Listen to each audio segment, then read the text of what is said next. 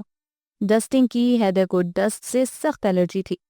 حیدر کی امی بھی بے حد صفائی پسند خاتون تھی، مجال ہے جو گرد کی تہ نظر آ جائے، حتیٰ کہ ڈسٹ بن تک چم چم کرتا تھا۔ کام سے فراغت کے بعد اس نے اپنا حلیہ درست کیا۔ دیا اور زید کی آواز نہیں آ رہی تھی، جبکہ ٹی وی چل رہا تھا۔ وہ بے حد پریشانی کے عالم میں لاؤنج میں آئی تو دیا صوفے پر جبکہ زید کارپٹ پر بے خبر سو رہے تھے۔ اس نے نرمی سے زید کو باہوں میں اٹھا کر بیڈ پر لٹایا اور دیا کے اوپر چادر ڈال کر ٹی وی بند کر دیا اور خود بھی کارپٹ پر دراز ہو گئی۔ اس کی آنکھیں بند تھیں اور ذہن راحت ولا میں اٹکا ہوا تھا۔ ازگی نے بریانی دم پر رکھی ہی تھی کہ ڈور بیل گنگنا اٹھی۔ اس نے آنچ دھیمی کر کے باہر جھانکا۔ اس سے پہلے ہی دونوں بچے اچھلتے ہوئے پاپا آ گئے کا نعرہ بلند کیے دروازے تک پہنچ چکے تھے۔ ماما آ بھی جائیں، پاپا آ گئے ہیں۔ زید نے بے صبری سے ازگی کو پکارا۔ وہ ہاتھ پہنچتی ہوئے ان کے پیچھے آ گئی۔ لاک کھول کر وہ ہٹ گئی تھی۔ دونوں بچے باپ سے لپٹ گئے۔ وہ بھی ساری تھکن بھلا کر ان دونوں کو چٹا چٹ چوم رہا تھا۔ ماما کہاں ہے؟ حیدر نے زید سے دریافت کیا۔ کچن میں۔ اچھا۔ اس کا اچھا خاصا طویل تھا۔ ازکی نے کچکچا کر حیدر کو دیکھا۔ وہ زید اور دیا کو ایک ایک چاکلیٹ کھول کر پکڑا رہا تھا۔ کچن کے دروازے کے پاس وہ لمحے کو رکا، مگر پھر بڑے انداز میں گنگناتے ہوئے بیڈ روم میں چل دیا۔ وہ نہا کر باہر نکلا تو ازکی بیڈ روم میں موجود تھی۔ آج آپ دیر سے کیوں آئے ہیں؟ اس کے تھانے دارانہ انداز پر حیدر نے مسکراہٹ ضبط کی۔ دراصل ایک دوست کو اس کے گھر ڈراپ کرنا تھا۔ اس کا راستہ چونکہ دوسرا تھا، اسی لیے دیر ہو گئی۔ خلاف توقع حیدر نے ذرا تفصیل سے جواب دیا۔ جن کے راستے مختلف ہوں ان دوستوں کو ابتدا میں ہی اللہ حافظ کہہ دینا چاہیے۔ اس سے نہ صرف اپنا وقت بچتا ہے بلکہ طویل سفر کی تھکان بھی نہیں ہوتی۔ کھانا کھلانے کا پروگرام ہے کہ فلسفے پر ہی ٹھہراؤگی؟ حیدر مسکرایا۔ کم کم ہی چہرہ مبارک پر مسکراہٹ جلوہ افروز ہوتی تھی۔ ازکی اس کا بہترین موڈ دیکھ کر پلٹ گئی۔ وہ ڈائننگ ٹیبل پر برتن رکھ رہی تھی جب وہ ایک دفعہ پھر بنا ٹھنا سا اس کے قریب چلا آیا۔ کہیں جانا ہے آپ کو؟ ازکی نے اس کی تیاریوں کو دل ہی دل میں سراہا۔ غضب کی ڈریسنگ ہوتی تھی اس کی، بلا کا نفاست پسند تھا۔ ہاں، ایسا ہے کہ تم بچوں کو تیار کر دو اور خود بھی ہو جاؤ۔ میں اتنے میں گاڑی نکالتا ہوں، ایک دوست کا نکاح ہے آج شہنائی میں۔ مجھے اصل میں یاد ہی نہیں رہا تھا، ابھی ابھی اس کا SMS آیا ہے۔ اب کھڑی میرا منہ کیا دیکھ رہی ہو، فٹافٹ تیاری پکڑو۔ ازکی نے کچھ جھنجھلا کر چمچہ ٹیبل پر پٹخا۔ اس کی اسی طرح کی لاپرواہیوں پر اسے جی بھر کے تاؤ آتا تھا۔ یہ کوئی وقت ہے بتانے کا؟ آپ صبح بھی تو ذکر کر سکتے تھے، میں کم از کم بچوں کے کپڑے ہی پریس کر دیتی۔ کہا تو ہے کہ ذہن سے نکل گیا تھا۔ ازکی نے تیزی سے برتن میز پر سے سمیٹے۔ دیا نے چاکلیٹ سے منہ اور دونوں ہاتھ گندے کر لیے تھے۔ اس کا منہ اور ہاتھ دھلوا کر کپڑے بدلتے ہوئے وہ مسلسل نیچے سے آنے والے ہارن کی آواز سن کر بھننا رہی تھی۔ بچوں کو تیار کر کے اس نے اپنے کپڑے الماری سے نکالے، تبھی موبائل کی بپ بجنے لگی۔ ازکی نے جھلا کر موبائل اٹھایا۔ اسکرین پر حیدر کا نمبر جگمگا رہا تھا۔ 10 منٹ تک آ رہی ہوں۔ حیدر کو کچھ کہنے سے پہلے ہی وہ سرت سے بولی، تم رہنے دو، میں پہلے ہی لیٹ ہو چکا ہوں، کم از کم تم آدھا گھنٹہ تو مزید لگاؤ گی، لہٰذا دروازہ بند کر کے کھانا کھا لو، میں دیر سے آؤں گا۔ ازکی نے گہری سانس خارج کر کے کپڑے بیڈ پر پھینکے اور دونوں ہاتھوں سے سر تھام لیا۔ ماما چلیں بھی۔ دیا نے اس کا بازو ہلایا۔ زید منتظر سا بیٹھا تھا۔ اس نے بکھری ہمتیں سمیٹ کر بچوں کو اٹھایا، بالوں میں برش چلا کر پرس پکڑا اور دروازے لاک کر کے سیڑھیاں اترنے لگی۔ آخر بچوں کو بھی بہلانا تھا۔ حیدر کو اس نے مختصر سی کال کر کے بتا دیا تھا اپنے جانے کے متعلق۔ حیدر رات 12:30 بجے گھر آیا تھا۔ اس کے ساتھ ساحرہ بھی تھی۔ وہ ساحرہ کی ضد پر ہی اسے یہاں لایا تھا۔ فلیٹ کی سجاوٹ اور خوبصورتی کو ساحرہ نے بڑی حاسدانہ نظروں سے دیکھا تھا۔ وہ ایک ایک چیز کو نظروں میں تول رہی تھی۔ خصوصاً حیدر کے بیڈ روم میں آ کر اس کا حسد نفرت میں بدلنے لگا۔ من میں لاوا سپک رہا تھا جو کہ ابلنے کو بےتاب تھا۔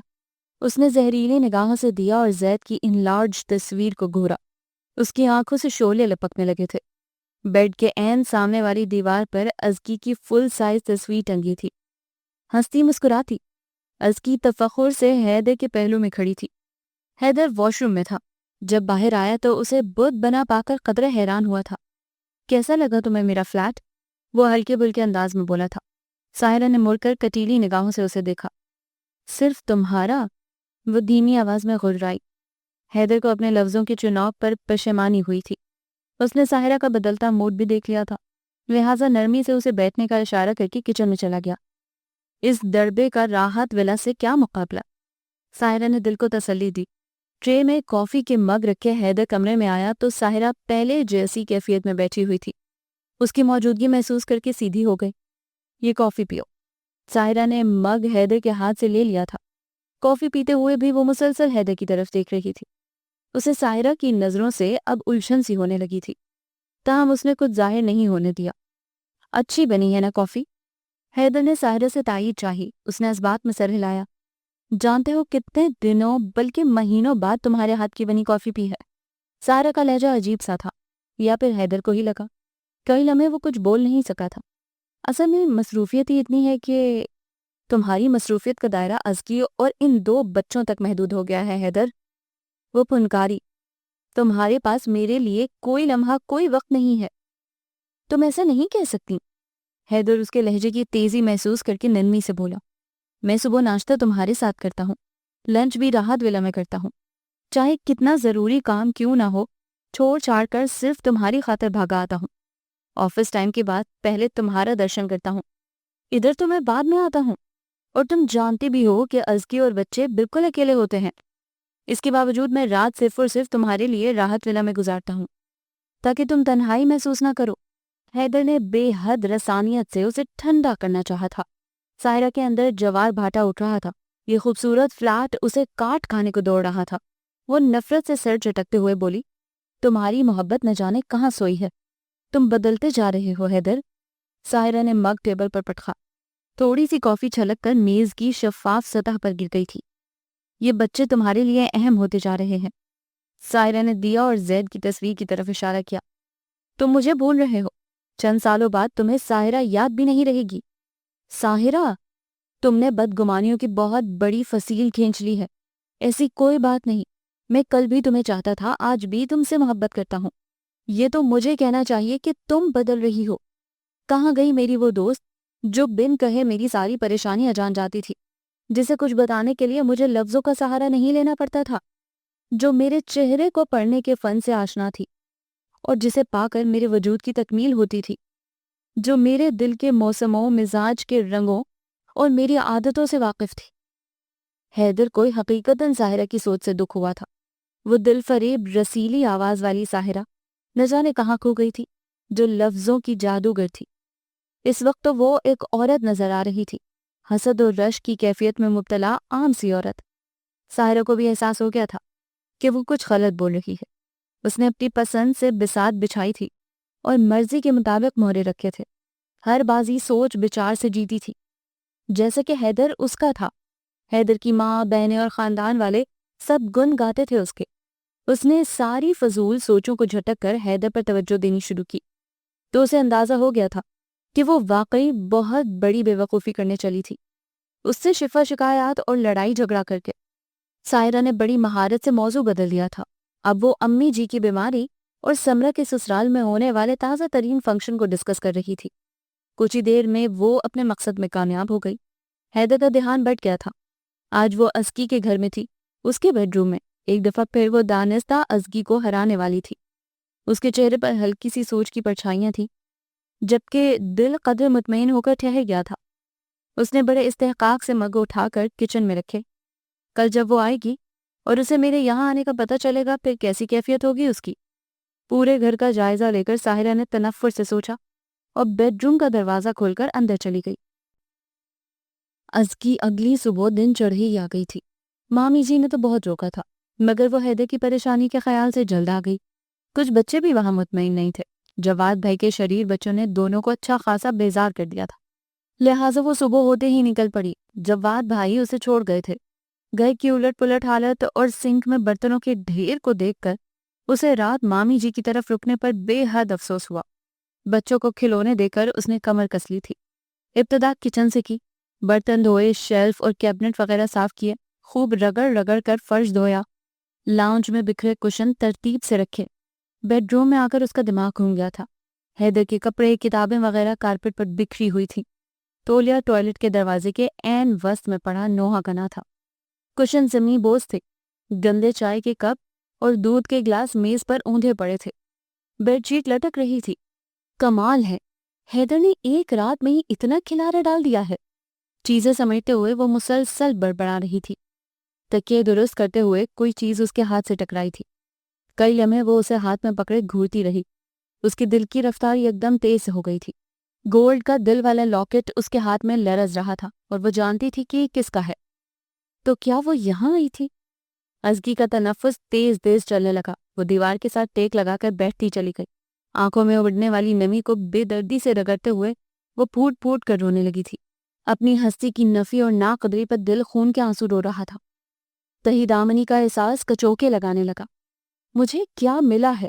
روتے روتے اس نے اچانک سر اٹھا کر دیکھا۔ اس کے دونوں بچے سہمے ہوئے دروازے کے ساتھ لگے کھڑے تھے۔ ازکی نے تڑپ کر انہیں اپنی باہوں میں لے لیا۔ دیا اور زید بھی اس کے ساتھ مل کر رو رہے تھے۔ میرا سب کچھ تو یہی ہے، میں خالی دامن کب ہوں؟ بھلا مجھ سے بڑھ کر بھی کوئی امیر ہے؟ میرے دوست، میرے بچے ہیں۔ دیا کی پیشانی چومتے ہوئے وہ مسلسل بڑبڑا رہی تھی۔ آپ اسے یہاں لے کر آئے تھے؟ رات کو حیدر 9 بجے گھر آیا تھا۔ آتے ہی اس تفتیش پر چرسا گیا۔ میں جسے چاہوں اور جب چاہوں یہاں لے کر آؤں، تم کون ہوتی ہو پوچھنے والی؟ یہ میرا گھر ہے، مجھ سے تعلق رکھنے والا ہر شخص یہاں آئے گا، چاہے وہ کوئی بھی ہو۔ حیدر نے ایک ایک لفظ چبا کر بولتے ہوئے اس کے سوجے پپوٹے اور گلابی آنکھوں کو دیکھا۔ اس کے بال بکھرے ہوئے تھے جبکہ چہرہ بے حد سرخ تھا۔ میں اس گھر کے مالک کی بیوی ہوں، حق رکھتی ہوں پوچھنے کا، ازکی بھاری آواز میں بمشکل بولی۔ حلق میں گولا اٹکنے لگا تھا۔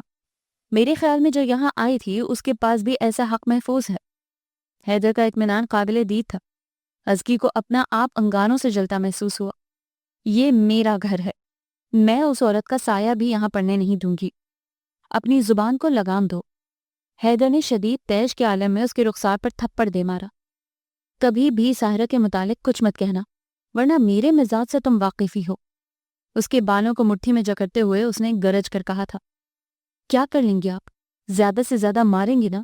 جتنا چاہیں مار لیں، لیکن میں ساحرہ کو یہاں آنے نہیں دوں گی۔ نہ جانے کہاں سے اتنی ہمت آ گئی تھی اس میں۔ حیدر کے ہاتھوں کی گرفت میں مزید تیزی آ گئی۔ اس نے ازکی کو دھکا دے کر بیڈ پر پٹخ دیا۔ درد سے پھٹتے سر کو انگلیوں سے دباتے ہوئے وہ روئے جا رہی تھی۔ حیدر نے سائڈ ٹیبل سے گاڑی کی چابی اٹھائی، آخری غصیلی نگاہ اس کے تڑپتے وجود پر ڈالی اور باہر نکل گیا۔ دروازے کی چرچراہٹ سن کر وہ ہڑبڑا کر اٹھ گئی تھی۔ پہلے تو کچھ سمجھ نہیں آیا کہ وہ کہاں ہے۔ آہستہ آہستہ حواس ٹھکانے آئے تو نئے سرے سے سب کچھ یاد آنے لگا۔ حیدر نے بیڈ روم کی لائٹ آن کر کے شرٹ اتاری۔ ازکی، دیا اور زید کے لیے دودھ کی بوتلیں لینے چلی گئی۔ 4 بجے وہ اٹھ جاتے تھے۔ حیدر کپڑے بدل کر آیا تو ازکی لیٹ چکی تھی۔ اس نے اپنا تکیہ اٹھایا اور پھر کارپٹ پر دراز ہو گیا۔ صبح وہ معمول کے مطابق شور مچاتے ہوئے تیار ہو رہا تھا، جیسے کچھ ہوا ہی نہ ہو۔ بہت دن بعد اس نے ڈٹ کر ناشتہ بھی کیا اور پھر بچوں کو باہر لے جانے کا وعدہ کر کے آفس چلا گیا تھا۔ ازکی معمولی کے کام نمٹا کر بچوں کو نہلانے لگی تھی جب فون کی بیل گنگنا اٹھی۔ اس نے جلدی جلدی دیا کے اوپر پانی ڈال کر تولیہ لپیٹا اور فون سٹینڈ کی طرف بڑھی۔ دوسری طرف راحت بیگم کی آواز سن کر وہ گڑبڑا گئی تھی۔ اسے امید نہیں تھی کہ وہ کبھی یہاں فون کریں گی۔ بڑا تنتنا تھا ان میں۔ اس نے سلام کیا تو انہوں نے جواب دینے کی زحمت گوارا نہیں کی، بس حیدر کا پوچھ کر فون رکھ دیا۔ وہ سوچتے ہوئے الجھن کا شکار ہو گئی۔ لنچ ٹائم میں حیدر کبھی نہیں آیا تھا۔ اس وقت اسے دروازے میں کھڑا دیکھ کر ازکی کو شدید حیرت ہوئی۔ وہ خوب لندا پھندا تھا، شاید کل کے رویے کی تلافی کرنا چاہتا تھا۔ ازکی کو مختلف شاپرز پکڑا کر وہ بیڈ روم میں چلا گیا۔ اس نے پلیٹیں نکال کر ڈائننگ ٹیبل پر رکھی۔ وہ دونوں بچوں کو اٹھا کر لے آیا تھا۔ انہیں کیوں لائے ہیں؟ سونے دیتے۔ ازکی دیا کی بیزار صورت دیکھ کر بولی۔ ابھی اس کا سائرن بج جانا تھا۔ یہ جو میں اتنا کچھ لایا ہوں یہ کون کھائے گا؟ وہ زید کا منہ دھلواتے ہوئے بولا۔ ازکی بغیر کچھ کہے تولیہ لینے چلی گئی۔ حیرت انگیز بات یہ تھی کہ دونوں بچے کچی نیند میں اٹھنے کے باوجود روئے نہیں تھے، بلکہ خوب چہک رہے تھے۔ پاپا میں جھولے میں بیٹھوں گی۔ وہ دونوں رات کی تفریح کے متعلق پلاننگ کر رہے تھے۔ ازکی کو ہنسی آ گئی۔ وہ جانتی تھی کہ حیدر کے پاس وقت نہیں ہوگا، اور پھر راحت ولا جا کر اسے واپسی کا خیال ذرا دیر سے ہی آتا ہے۔ کھانا کھا کر اس نے برتن سمیٹے جبکہ حیدر دونوں بچوں کو لے کر بیڈ روم میں چلا گیا تھا۔ کچن صاف کر کے جب وہ آئی تو دیا اس کے سینے پر سر رکھے سو چکی تھی۔ ازکی نے اسے اٹھانا چاہا تو حیدر نے روک دیا۔ رہنے دو اسے، اور تم کہاں جا رہی ہو؟ ادھر بیٹھو۔ حیدر نے کھسک کر اس کے لیے جگہ بنائی تھی۔ وہ خاموشی سے دوسری طرف بیٹھ گئی۔ خفا ہو؟ کچھ دیر خاموش رہنے کے بعد وہ آہستگی سے بولا۔ ازکی نے بے حد شکایتی نظروں سے اس کی طرف دیکھا تھا، جبکہ وہ اس کی سیاہ آنکھوں میں پھیلی سرخی اور اداسی کو دیکھ کر نگاہ چرا گیا۔ کیا نہیں ہونا چاہیے؟ اس سوال کا جواب حیدر کے پاس نہیں تھا۔ وہ خاموش رہا، یا پھر وہ مزید اس موضوع پر گفتگو کرنا نہیں چاہتا تھا۔ اسے ازکی کے تیور بدلے بدلے سے لگ رہے تھے۔ پہلے بھی ان کے درمیان جھگڑا ہوتا تھا، کبھی کبھار غصے میں اس کا ہاتھ بھی اٹھ جاتا، لیکن ازکی نے کبھی بات کو طول نہیں دیا تھا۔ وہ خود ہی اسے منا لیا کرتی تھی۔ راحت ولا میں رہنے والی دیوسی ازکی، جو امی جان کی ذرا سی بات پر تھر تھر کانپنے لگتی تھی، اس وقت اسے یکسر مختلف لگ رہی تھی، بے حد پر اعتماد سی۔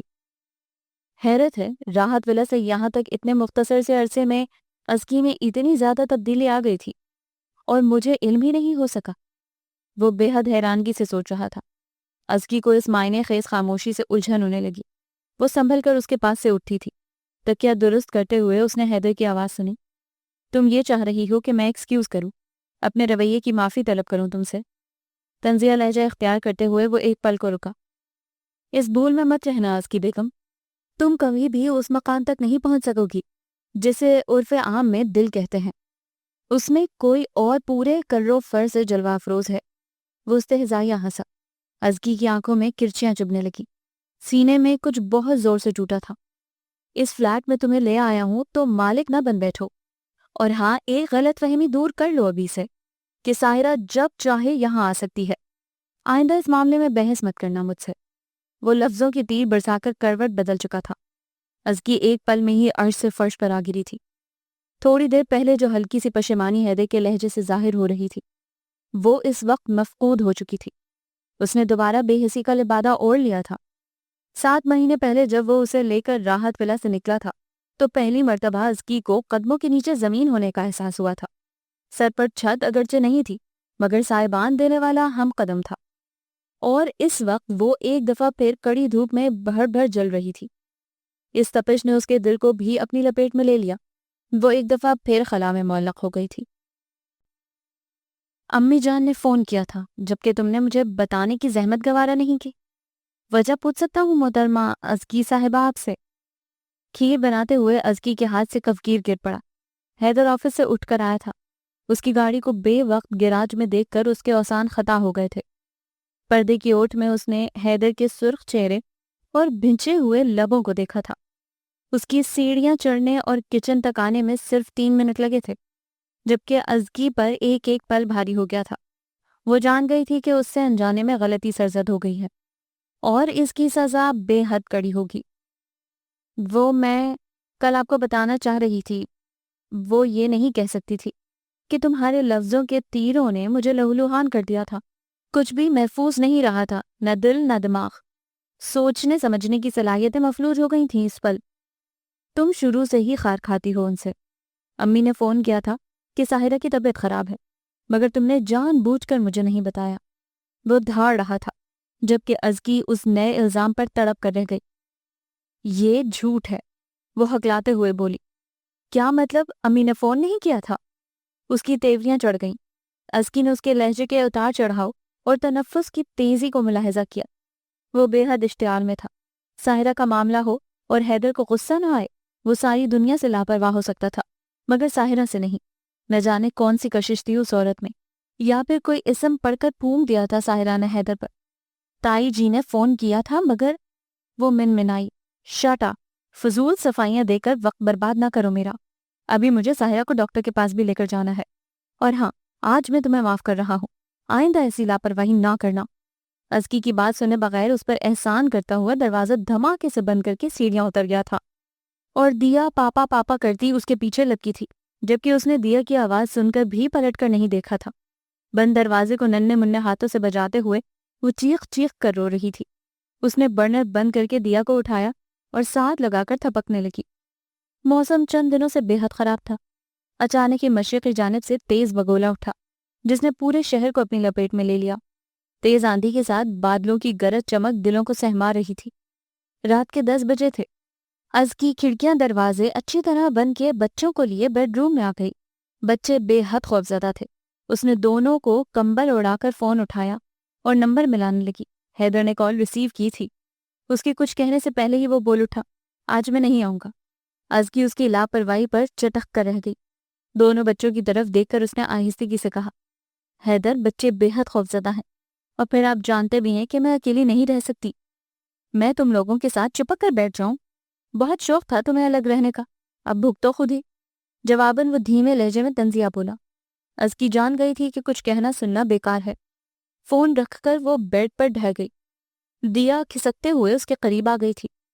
ماما، ڈر لگ رہا ہے۔ اپنے مننے سے ہاتھ کو اس کے گال پر پھیرتے ہوئے وہ معصومیت سے بولی۔ ازکی نے بے خیالی میں سر ہلایا۔ مجھے بھی ڈر لگ رہا ہے، اور بھائی کو بھی۔ اچھے بچے ڈرتے نہیں ہیں، آپ تو بہت بہادر ہو۔ اس نے کچھ چونک کر دیا اور پھر زید کو دیکھا۔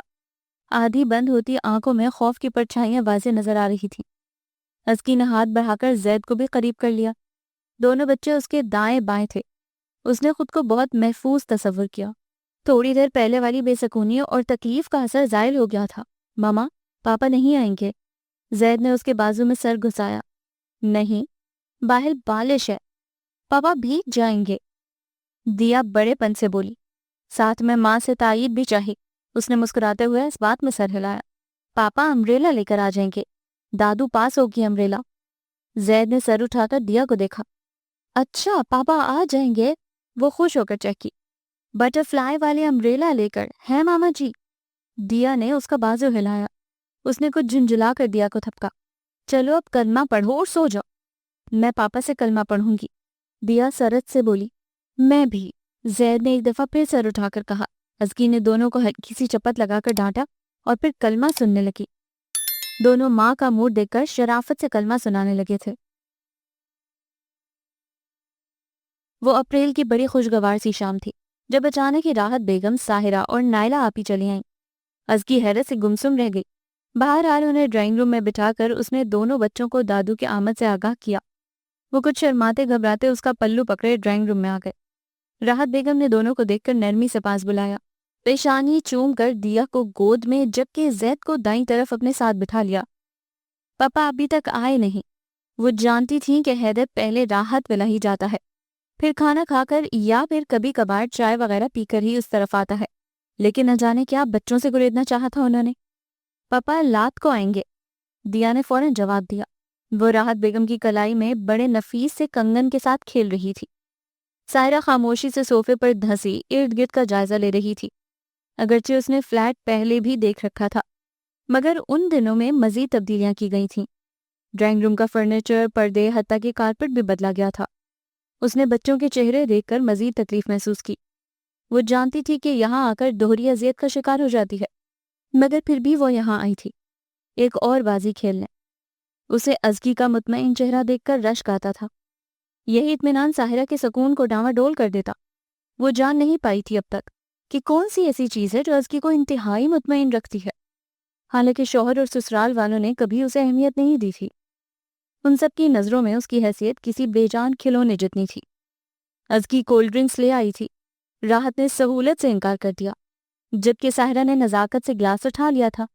نفیس سے گلاس میں مشروب بہت بھلا لگ رہا تھا۔ ساحرہ نے گلاس ٹیبل کی چمکیلی سطح پر رکھ کے ازکی کو دیکھا۔ وہ پہلے کی طرح مؤدب سی بیٹھی تھی۔ آخر راحت بیگم کے سامنے کس کی جرت تھی کہ جم کر بیٹھ سکے؟ چہار سو معنی خیز خاموشی چھائی ہوئی تھی۔ بچے بھی چپ تھے۔ ازکی نے اس سکوت کو توڑتے ہوئے آہستگی سے کہا، میں حیدر کو فون کرتی ہوں۔ ہاں تم رہنے دو، حیدر آ رہا ہے۔ ازکی کو اٹھتے دیکھ کر ساحرہ سرت سے بولی، ساتھ میں جتانے والی معنی خیز نظروں سے دیکھا۔ وہ جزبز سی بیٹھ گئی۔ کچھ دیر بعد دروازہ کھلنے کی آواز آئی تھی۔ بچے قلانچے بھرتے ہوئے حیدر کی ٹانگوں سے لپٹ گئے۔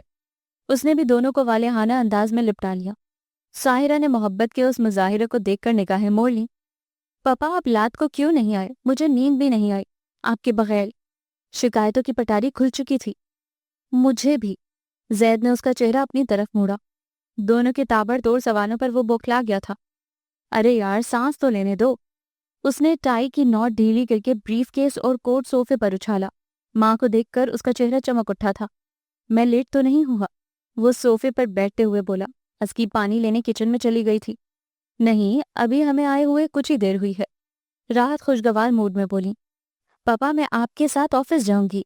سائرہ نے کچھ کہنے کے لیے لب کھولے ہی تھے جب دیا نے اچانک اسے اپنی طرف متوجہ کر لیا۔ سائرہ لب بھینچ کر رہ گئی۔ وہ کیوں بھائی؟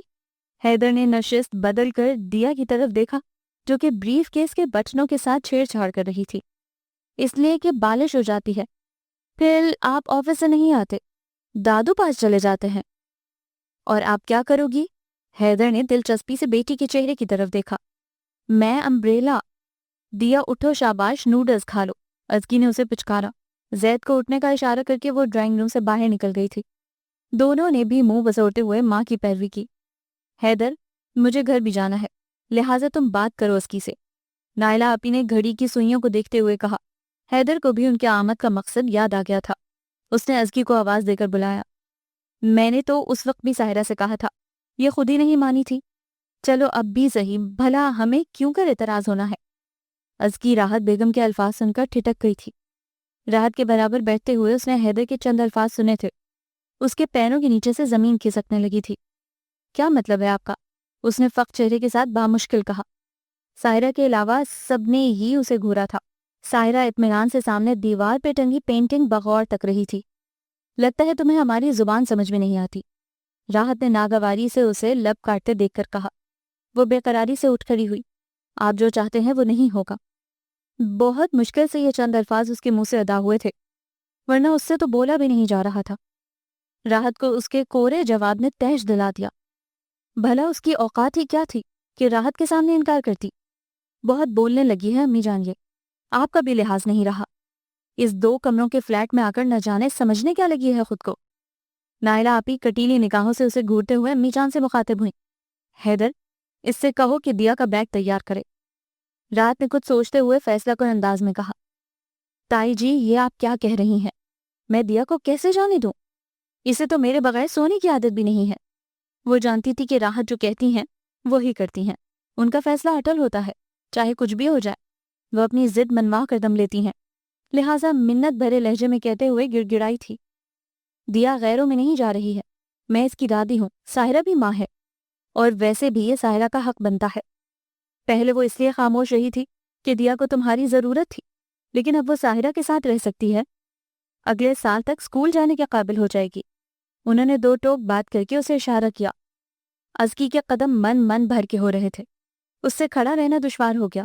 وہ بے جان ٹانگوں کو گھسیٹتی ہوئی صوفے پر بیٹھ گئی۔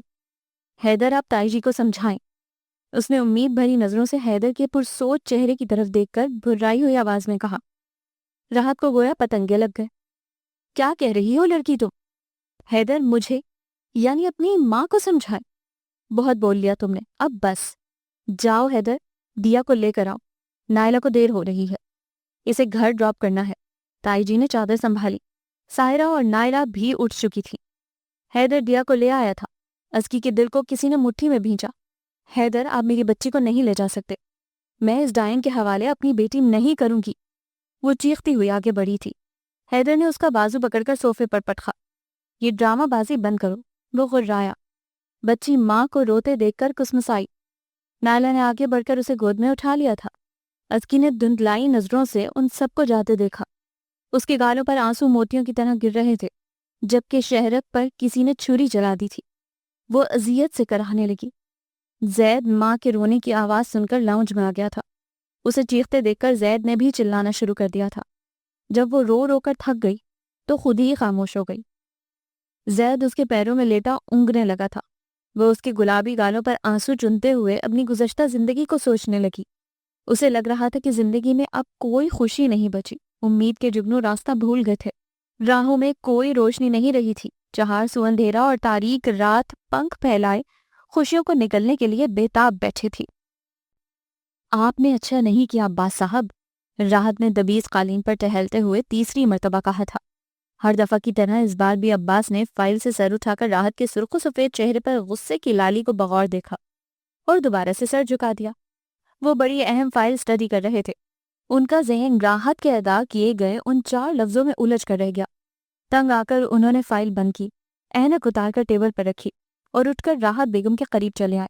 ان کے کندھے پر ہاتھ کا ہلکا سا دباؤ ڈال کر انہوں نے صوفے کی طرف اشارہ کیا۔ راحت لب بھینچے ہوئے صوفے پر بیٹھ گئیں۔ کیا اچھا نہیں کیا میں نے؟ تشریح کرنا پسند فرمائیں گی آپ؟ وہ نہایت ٹھنڈے مزاج کے مالک تھے، مگر اس لمحے شدید کوفت اور جھنجھلاہٹ نے گھیر لیا تھا انہیں۔ راحت نے تیکھے چتونوں کے ساتھ انہیں گھورا۔ سب کچھ کر کے معصوم بن رہے ہیں آپ؟ حیدر میری اولاد ہے، بیٹا ہے میرا وہ۔ اگر میں نے اس کے متعلق کوئی فیصلہ کر لیا ہے تو کون سا گناہ سرزد ہو گیا ہے مجھ سے؟ میں حق رکھتا ہوں اس پر۔ انہوں نے بے حد ضبط سے اپنی شریک حیات کو سمجھانا چاہا تھا۔ بات حق حقوق کی نہیں، اصول کی ہے۔ میں نے شروع سے ہی چند اصول مقرر کیے تھے اور آپ بھی پابند ہیں ان اصولوں کے۔ کیا ایک ماں کے جذبات مجروح نہیں ہوئے؟ اس کے ارمانوں کا گلا نہیں گھونٹا گیا؟ میرے وجود کی نفی نہیں کی گئی؟ غم و غصے کی وجہ سے راحت کے ماتھے کی رگ مسلسل پھڑک رہی تھی۔ غصے میں ان کا بی پی شوٹ کر جاتا تھا، لہٰذا گھر میں سبھی اس بات کا خصوصی خیال رکھتے تھے کہ کچھ بھی ان کی مرضی کے خلاف نہ ہو پائے۔ آپ نے نائلہ کی شادی اپنی پسند سے کی، میں خاموش رہا۔ سنیا اور سمرہ کے متعلق آپ کے فیصلے کو اہمیت دی گئی۔ سدرا کی منگنی بھی آپ نے اپنی مرضی سے کی، میں اس وقت بھی نہیں بولا، اگرچہ آپ کے فیصلے بہت بہترین تھے۔ اللہ کا شکر ہے میری بیٹیاں اپنے گھروں میں شاد آباد ہیں۔ اگر میں نے بیٹے کا رشتہ اپنی پسند سے کر لیا ہے تو آپ کو فراخ دلی کا ثبوت دینا چاہیے۔ وہ رسان سے گویا ہوئے۔ راحت نے تنفر سے سر جھٹکا۔ کون سا رشتہ؟ میں نہیں مانتی اس نام نہاد بندھن کو۔ یہ کاغذ کا ٹکڑا کیا ثابت کرتا ہے؟ کچھ بھی نہیں۔ راحت نے خاکی لفافے کو میز پر اچھالا۔ عباس کا چہرہ سرخ ہو گیا۔ آپ کے ماننے یا نہ ماننے سے حقیقت بدل نہیں سکتی۔ ازکی میری بھتیجی ہے اور میرے اکلوتے بیٹے کی منکوہا۔ آپ کے انکار کرنے سے نہ اس کی حیثیت بدل سکتی ہے اور نہ ہی اہمیت۔ راحت ولا کی وہ اکلوتی بہو ہے۔ سن رہی ہیں آپ؟ عباس نے گویا کھلا چیلنج کیا تھا۔ مارے تحیر کے راحت کی آنکھیں پھیل گئیں۔ ان کی ہر بات پر سر جھکانے والے نے اچانک پینترا بدلا تھا، اور وہ بھی اس لڑکی کی خاطر جس کی کوئی حیثیت سرے سے ہی نہیں تھی۔ وہ اس معمولی لڑکی کی خاطر اپنی بیوی سے جھگڑ رہے تھے۔ راحت کو اپنی سماعتوں پر یقین نہیں آیا۔ آپ کس انداز میں گفتگو کر رہے ہیں میرے ساتھ؟ کئی لمحے خاموش رہنے کے بعد راحت نے تیز لہجے میں کہا۔ عباس بغیر کچھ کہے کھڑے ہو گئے۔ انہوں نے دانستہ راحت کی طرف نہیں دیکھا تھا۔ دروازہ کھلا اور پھر بند ہوا۔ راحت کی آنکھیں پھٹی کی پھٹی رہ گئیں۔ عباس نے زندگی میں پہلی بار ان سے بلند آواز میں بات کی تھی، وہ بھی اس معمولی سی لڑکی کی وجہ سے جسے وہ کل رات ہی گھر لائے تھے۔ راحت کے سر پر گویا آسمان آن گرا۔ ان کے دل میں چھپی شدید نفرت ابھر کر سامنے آ گئی تھی۔ عباس نے جانتے بوجھتے حیرت کا نکاح اس لڑکی کے ساتھ کر کے انہیں گویا سلگتی بھٹی میں جھونک دیا تھا۔ راحت نے چند سال پہلے ہی ان کے کان میں یہ بات انڈیلی تھی کہ وہ حیدر کے لیے لڑکی پسند کر چکی ہیں۔ اس کی تعلیم ختم ہونے کے بعد اگلا قدم اٹھایا جائے گا۔ ساحرہ ان کی بھانجی تھی، بے حد ذہین، خوبصورت اور چنچل سی۔ حیدر کو بھی وہ پسند تھی۔ دونوں کی بتحاشا دوستی اور قلبی لگاؤ کسی سے ڈھکا چھپا نہیں تھا۔ کلاس فیلو ہونے کے ساتھ ساتھ وہ کزنز بھی تھے۔ اسٹڈی کے علاوہ بھی خوب گپ شپ رہتی تھی۔ دونوں گھرانوں کی خواتین کے درمیان بات چیت تقریباً طے تھی۔ ساحرہ بھی جانتی تھی کہ عنقریب حیدر سے اس کا گہرا تعلق بننے والا ہے، جبکہ حیدر کو بھی راحت نے اول روز سے ساحرہ کے متعلق بتا دیا تھا۔ ساحرہ خود بھی ڈھکے چھپے لفظوں میں اسے احساس دلا دیتی تھی۔ راحت نے ان دونوں کے حوالے سے بے حد خواب بن رکھے تھے۔ خاندان کی چند ایک تقاریب میں انہوں نے دبے دبے لفظوں میں اس رشتے کا اظہار کر دیا تھا تاکہ لوگ کسی قسم کے غلط فہمی کا شکار نہ ہوں، مگر چند ہی لمحوں میں ان کے سارے خواب چکنا چور ہو گئے تھے۔ وہ گویا پتھر کا بت بنی حیدر کی پشت کو گھورے جا رہی تھیں، جو لاپرواہی سے بیٹ لہراتا باہر نکل گیا تھا۔ چند دن پہلے عباس کے نام ایک رجسٹری آئی تھی۔ راحت کو اندازہ نہیں تھا کہ اس لفافے میں کیا چھپا ہے۔ جب عباس نے لفافہ وصول کر کے بے تابی سے کھولا اور اس کے اندر سے برآمد ہونے والی تحریر کو پڑھ کر وہ ساکت رہ گئے۔ کچھ ہی دیر بعد انہوں نے ملازم کو گاڑی نکالنے کا اشارہ کیا۔ خود تیار ہو کر وہ تیزی سے پورچ کی طرف بڑھے۔ راحت کو مختصر لفظوں میں بتا کر انہوں نے بائک نکالتے حیدر کو آواز دی۔ اس نے چوئنگم چباتے ہوئے باپ کی جلد بازی کو نوٹ کیا۔ کھڑکی کے پاس آ کر اس نے جھک کر دیکھا، وہ بریف کیس کھولے کچھ تلاش کر رہے تھے۔ بابا کہاں جا رہے ہیں؟ انہیں مطلوبہ چیز مل گئی تھی۔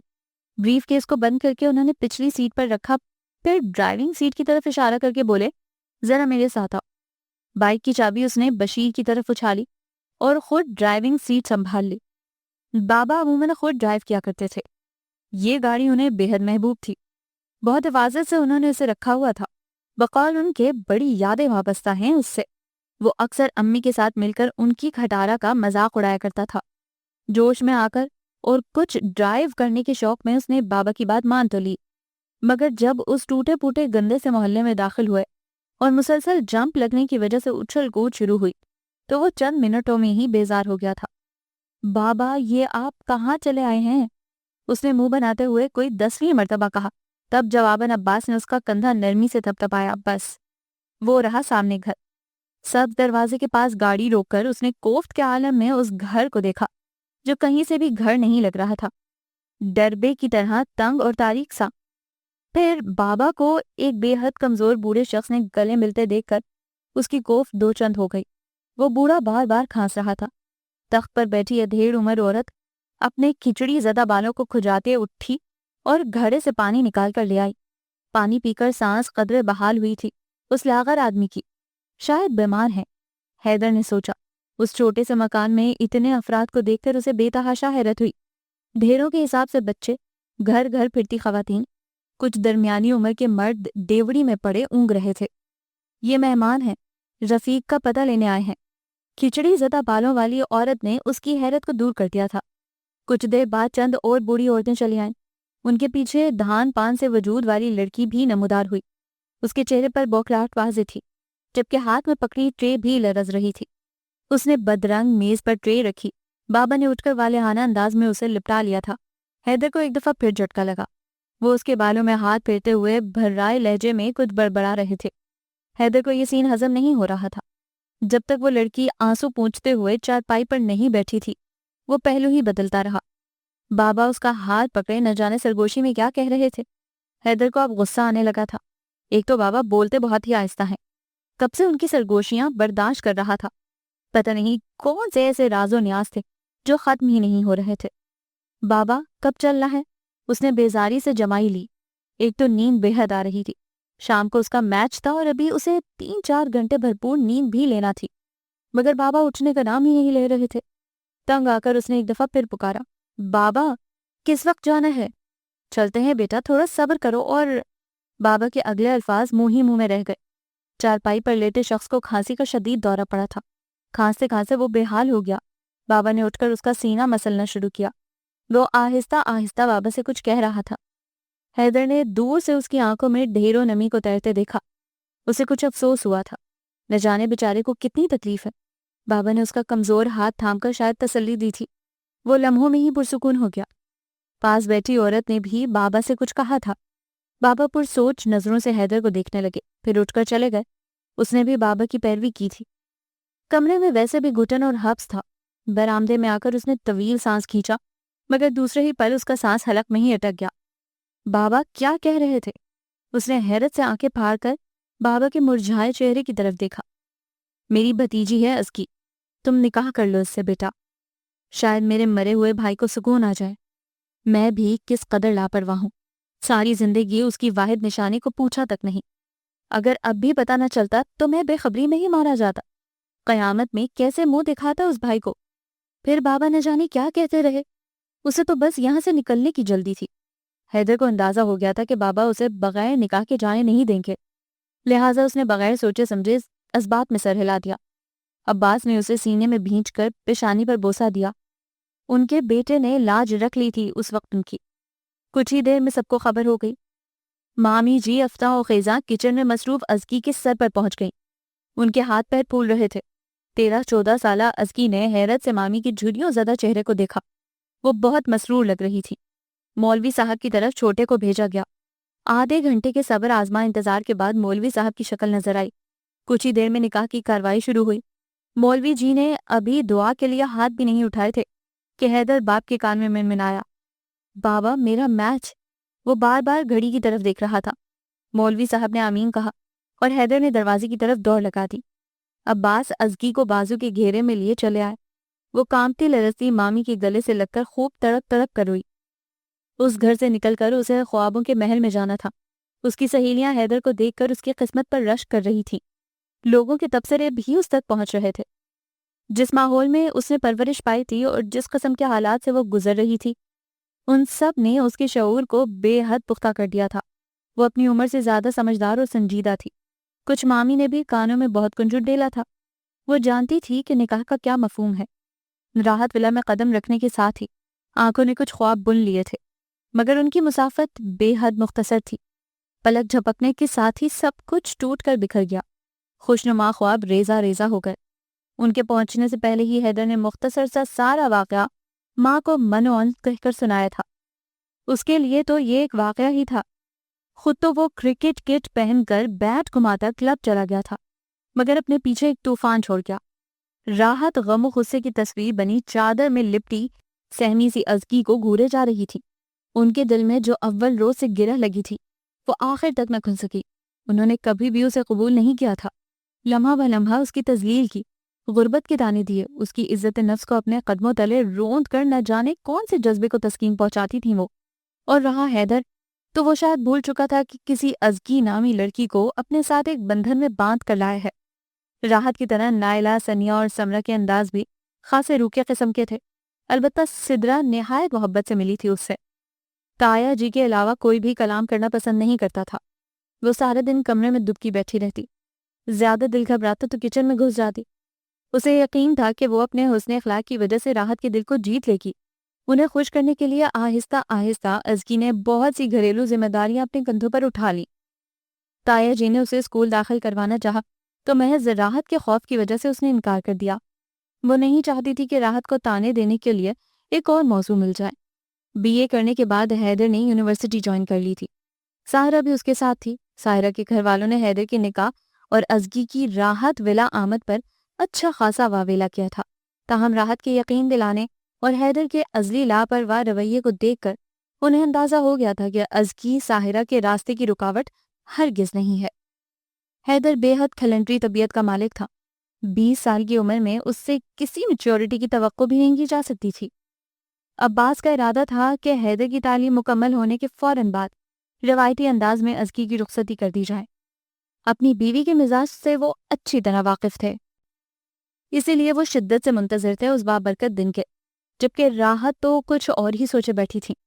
محض ازکی کو ایذا پہنچانے اور شوہر پر اپنی ضد ثابت کرنے کے لیے وہ روزانہ ہی ساحرہ کو کسی نہ کسی بہانے بلا لیتی، اس کے لاڈ اٹھاتی، وہ نخرے کر کر کے اپنی من پسند چیزوں کی فرمائش کرتی تھی۔ راحت بغیر ماتھے پر بل ڈالے اپنے ہاتھوں سے اس کے لیے کوئی نہ کوئی ڈش تیار کر کے رکھتی۔ یہی حال نائلہ آپی اور سمرہ کا تھا۔ ساحرہ کو خصوصی اہمیت دے کر وہ دانستہ جتایا کرتی تھی کہ ساحرہ ہی ان کی من پسند بھابی ہے۔ وہ بھی گرمیوں کی سخت ترین دوپہر تھی، پسینہ گویا پانی کی طرح بہہ رہا تھا۔ ازکی گرمی سے بے حال دوپہر کا کھانا تیار کر رہی تھی۔ نائلہ آپی اور سنیا بھی آئی ہوئی تھی۔ ان کی آمد کے فوراً بعد ساحرہ کو بھی فون کر کے بلوایا گیا تھا۔ وہ سب لاؤنج میں بیٹھے خوش گپیوں میں مصروف تھے۔ ازکی نے کھانا تیار کر کے برتن ٹیبل پر لگا دیا، پھر پسینہ صاف کرتے ہوئے نجمہ کو لاؤنج میں ان سب کو بلانے کے لیے بھیجا۔ حیدر کسی دوست سے ملنے کے لیے صبح سے نکلا ہوا تھا، جبکہ تایا جی لنچ کے لیے آفس سے اٹھ آئے تھے۔ وہ تایا جی کے لیے گرما گرم پھلکے اتار رہی تھی جب ساحرہ کچن میں داخل ہوئی۔ ارے نجمہ کی جگہ تم نے سنبھال لی ہے، ویسے اچھا کیا ہے تم نے۔ کھایا پیا حرام کرنے سے بہتر ہے کہ ہاتھ پیر ہلا لیے جائیں۔ جہاں سے کھاؤ تھوڑا حق بھی ادا کرو، میں ٹھیک کہہ رہی ہوں نا؟ وہ معصومانہ انداز میں کہتے ہوئے اس کی پسینے سے شرابور کمر کو گھورنے لگی۔ ازکی نے آنکھوں میں امڑنے والی نمی کو صاف کرتے ہوئے ذرا سا رخ موڑ کر اسے دیکھا۔ یہ میرے تایا جی کا گھر ہے۔ او ہو! ساحرہ نے معنی خیزی سے آنکھیں پٹپٹائیں تو گویا معدے کے راستے سے گزر کر سب کے دلوں میں جگہ بنانا چاہتی ہو۔ سرخ خوبانی کو نزاکت سے اٹھاتے ہوئے وہ ایک لمحے کو رکی۔ یہ تو تمہاری بھول ہی ہے، خواہ مخواہ نچڑ رہی ہو گرمی سے۔ ان تلوں میں تیل ہرگز نہیں، تم خالہ کے دل اور نگاہ میں کبھی نہیں اتر سکتی۔ ساحرہ نے تمسخر اڑایا اور پھر اونچی ہیل سے ٹک ٹک کرتی باہر نکل گئی۔ تایا جی آواز دے رہے تھے۔ وہ نم پلکوں کو صاف کرتی ٹیبل تک آ گئی۔ اسے دیکھ کر راحت کی پیشانی شکن آلود ہو گئی۔ وہ گھبراتی ہوئی تایا جی کے برابر رکھی کرسی پر بیٹھ گئی۔ نائلہ آپی اور ساحرہ آپس میں کچھ بات چیت کر رہی تھیں، جبکہ سنیا کھانے کی طرف متوجہ تھی۔ تایا جی تھوڑی تھوڑی دیر بعد اس کی پلیٹ میں کچھ نہ کچھ ڈال رہے تھے۔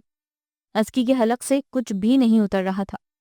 راحت کی مسلسل چپتی نظروں نے اس کی بھوک کو منٹوں میں مٹا دیا تھا۔ وہ بے دلی سے چاولوں کی پلیٹ میں چمچہ چلانے لگی تھی۔ اسی پل گیٹ پر مخصوص ہارن بجا اور حیدر آندھی اور طوفان کی طرح داخل ہوا۔ گرمی کی حدت سے اس کی سرخ و سفید رنگت تمتما رہی تھی۔ اس نے زوردار آواز میں سلام جھاڑا اور ٹیبل کا جائزہ لے کر چمچہ پلیٹ پکڑ لی۔ یہ کیا بےہودگی ہے حیدر، آرام سے بیٹھ کر کھانا کھاؤ۔ راحت نے اسے جلدی جلدی پلیٹ میں چاول ڈالتے ٹوکا۔ حیدر نے گلاس اٹھایا اور لبوں سے لگا لیا۔ کہاں ہے بےہودگی؟ اس نے سرعت سے دائیں بائیں دیکھ کر بےہودگی کو تلاشنا چاہا۔ راحت نے کڑی نظروں سے اس کی حرکت کو ملاحظہ کیا، جبکہ ساحرہ اور نائرہ آپی نے بے اختیار قہقہ لگایا۔ ازکی ہنوز سر جھکائے چاولوں کو ٹونگ رہی تھی۔ تم پھر آ گئیں؟ ساحرہ کی سریلی ہنسی کو سن کر حیدر نے مصنوعی حیرت کا اظہار کیا۔ ساحرہ کے مسکراتے لب سمٹ گئے۔ گھر میں کھانا نہیں ملتا تمہیں، یا پھر کوک چھٹی پر چلا گیا ہے؟ اس نے ساحرہ کو اشتعال دلانے کی کوشش کی تھی۔ راحت نے اس کا مخروطی انگلیوں والا ہاتھ پکڑ کر دوبارہ بٹھایا اور حیدر کو ایک دفعہ پھر گھورا۔ خاموشی سے کھانا کھاؤ۔ عباس نے بھی اسے گھورا۔ وہ شرافت سے پلیٹ پر جھک گیا۔ کھانے کے بعد وہ سب لاؤنج میں چلے گئے تھے، جبکہ ساحرہ کو حیدر اپنے کمرے میں لے گیا تھا، نیا میوزک سسٹم دکھانے کے لیے۔ ازکی بے دلی سے برتن اٹھانے لگی تھی۔ کام سے فراغت کے بعد وہ برآمدے میں آ کر بیٹھ گئی۔ تیز دھوپ اگرچہ آنکھوں میں چبھ رہی تھی، مگر وہ ڈھیٹوں کی طرح بیٹھی رہی۔ تھوڑی دیر بعد نجمہ بھی ہاتھ پہنچتی آ گئی۔ نجمہ کافی باتونی تھی۔ اپنی منگنی کا قصہ چٹپٹے انداز میں سنا کر اب وہ ابا اور اماں کے تازہ ترین جھگڑے کا احوال سنانے لگی تھی۔ ازکی بھی تکلیف دہ سوچوں کو جھٹک کر اس کی طرف متوجہ ہو گئی۔ راحت نے انہیں خوشگپیاں کرتے دیکھا تو نجمہ کو جھڑک کر اس کے کوارٹر بھیج دیا، جبکہ ازکی کو اوپر والے پورشن کی صفائی پر لگا دیا۔ وہ سیڑھیاں چڑھ رہی تھی جب ساحرہ کی آواز نے ان کے قدموں کو جکڑ لیا۔ خالہ جانی، یہ لڑکی ہے بڑے کام کی، کسی دن ہماری طرف بھیج دیجیے گا، لون کی تھوڑی کانٹ چھانٹ کروا لیں گے اس سے۔ اس نے ازکی کی طرف رک کر کے بلند آواز میں کہا تھا۔ ازکی نے راحت کا جواب نہیں سنا۔ وہ ڈبڈبائی نظروں سے کارپیٹڈ سیڑھیاں چڑھنے لگی تھی۔ آخر رونے کے لیے تنہا کونا بھی چاہیے تھا۔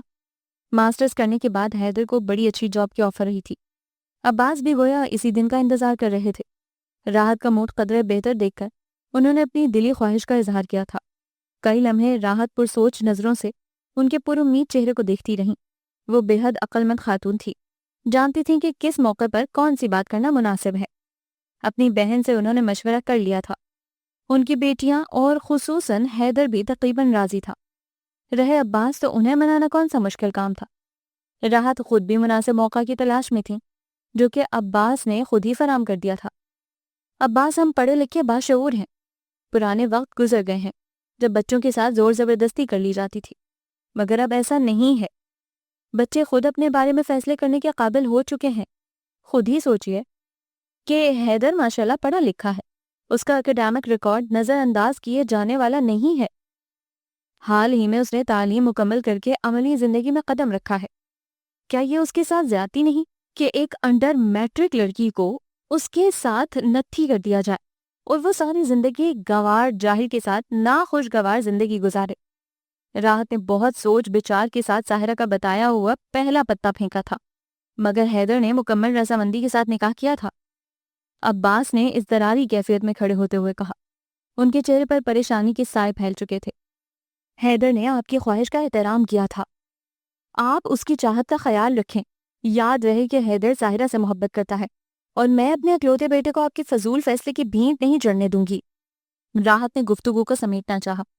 وہ اپنے فیصلے سے عباس کو آگاہ کر چکی تھی۔ ان کا مقصد بس یہی تھا۔ تم کیا چاہتی ہو؟ وہ آزردگی سے کہتے ہوئے کرسی پر بیٹھ گئے۔ راحت نے ان کے چہرے پر پھیلی رنجیدگی کو بغور پڑھا۔ میرے چاہنے یا نہ چاہنے سے کیا فرق پڑتا ہے؟ انہوں نے پہلو بچایا۔ اصل مسئلہ تو حیدر کا ہے۔ اس نے رات کو مجھ سے بات کی ہے کہ وہ ساحرہ سے شادی کرنا چاہتا ہے۔ راحت نے اپنے کندھوں کا بوجھ ہلکا کیا۔ اب وہ مطمئن ہو چکی تھی۔ ازکی کا کیا ہوگا؟ اور یہ اس کے ساتھ زیادتی نہیں؟ اور پھر میرا ضمیر یہ گوارا نہیں کرتا کہ میں اپنی بھتیجے کے ساتھ یہ ظلم کروں۔ راحت، تم حیدر کو سمجھاؤ۔ وہ بھرائی ہوئی آواز میں گویا ہوئے۔ راحت نے خشمگی نظروں سے ان کی عرق آلود پیشانی کو دیکھا۔ وہ آہستہ آہستہ سینہ مسل رہے تھے۔ حیدر کہہ رہا تھا بابا نہ مانے، کروں گا تو میں اپنی مرضی ہی۔ انہوں نے جھوٹ کا سہارا لیا۔ جانتے تو ہیں آپ کہ کس قدر ضدی طبیعت کا مالک ہے وہ۔ مزاج کے خلاف کچھ برداشت نہیں کر سکتا وہ۔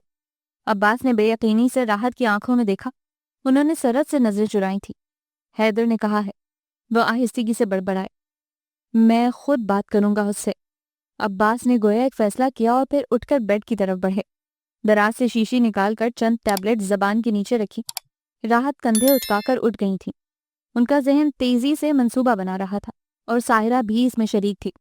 وہ ہر قدم اس کے مشورے سے اٹھاتی تھی۔ اب بھی انہوں نے ساحرہ کو مکمل رپورٹ دی۔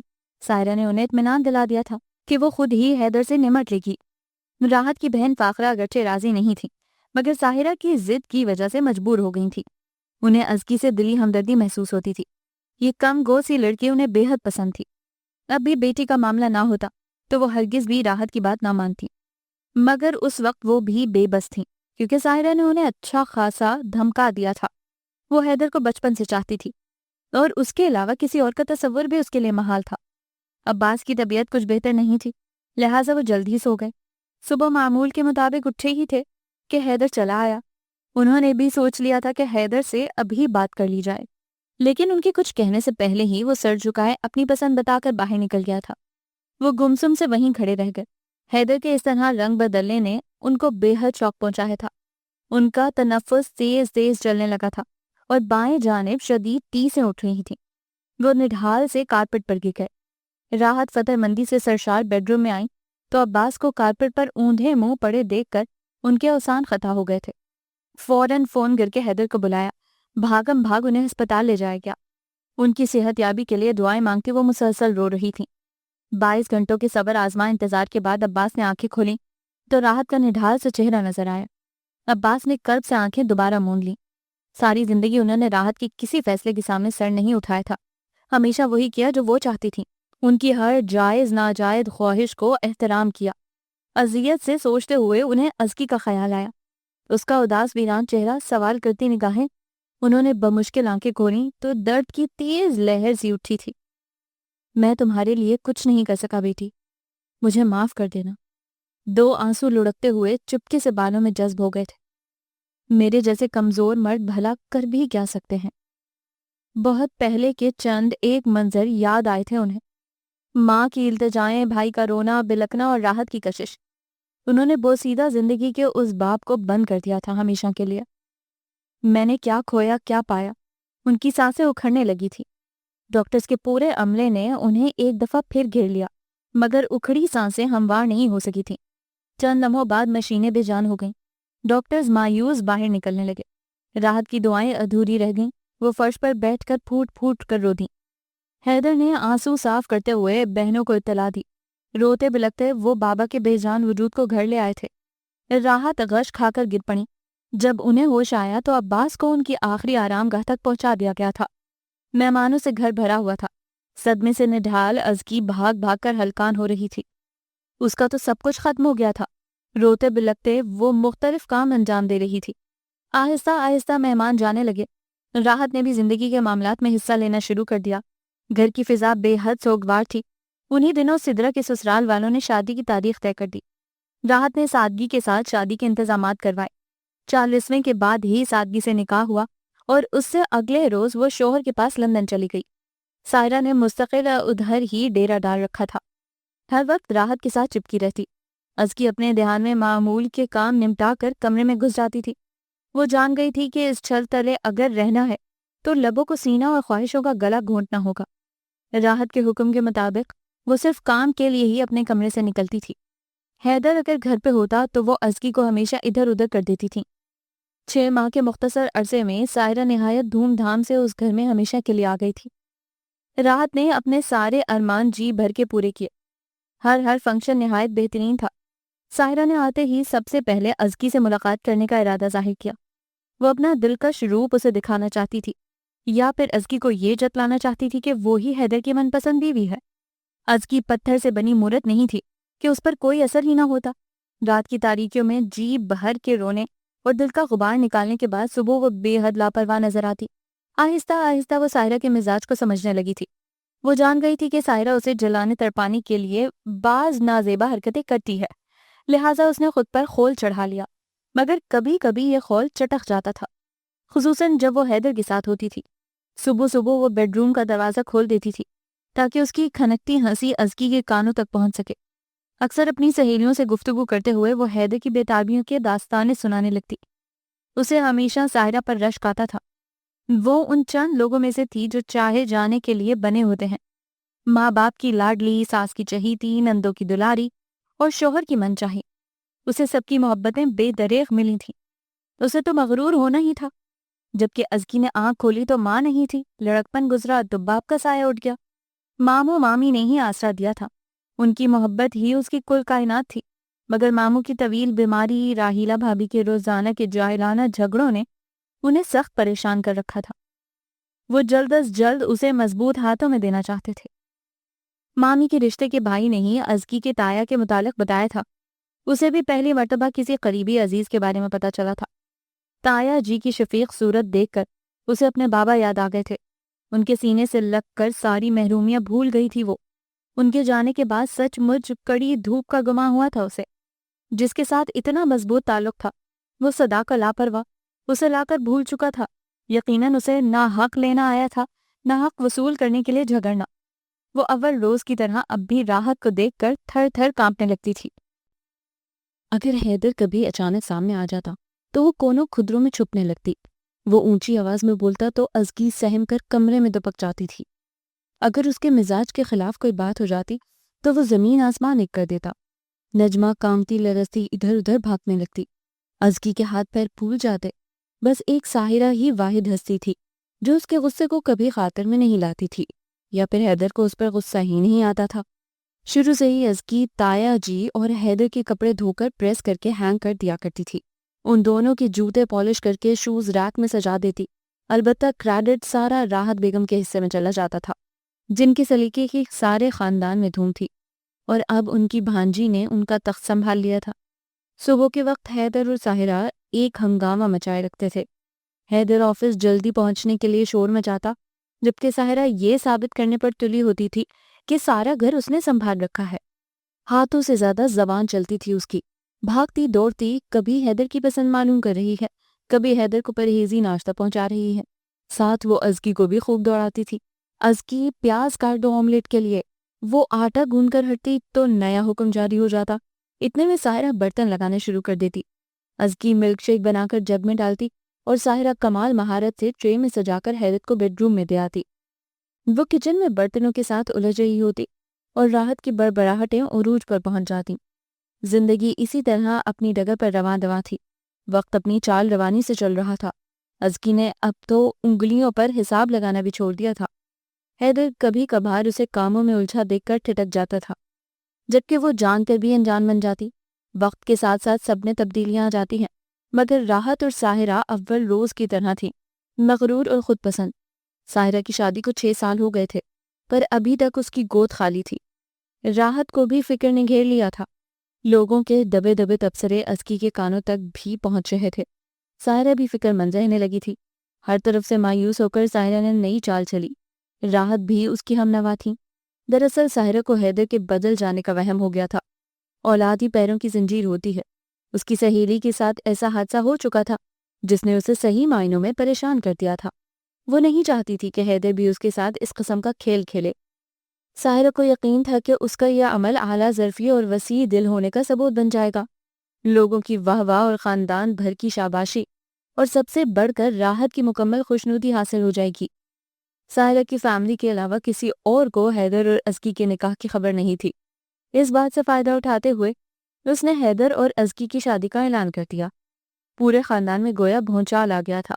سب بے حد حیران تھے، جبکہ ساحرہ کو اصل پریشانی نے اس وقت جکڑا تھا جب اس نے حیدر سے ذکر کیا اور اس نے خاموشی سے سر جھکا کر اپنی رضامندی کا اظہار کر دیا۔ وہ حیدر کے رویے کو جان نہیں پائی تھی، مگر اگلے بہت سے دنوں نے ثابت کر دیا تھا کہ اگر ساحرہ یہ قدم نہ اٹھاتی تو وہ پھر بھی ازکی کو بیوی کا درجہ دینے والا تھا۔ رہی ازکی تو اس کا سکتہ ابھی تک نہیں ٹوٹا تھا۔ 2 ماہ گزر جانے کے بعد بھی وہ ابھی تک بے یقین تھی۔ کہاں تو راحت اور ساحرہ سرے سے اس کے وجود کو تسلیم کرنے سے انکاری تھی، اور کہاں پل ہی پل میں انہوں نے اس کے مقام کا خود ہی تعین کر دیا۔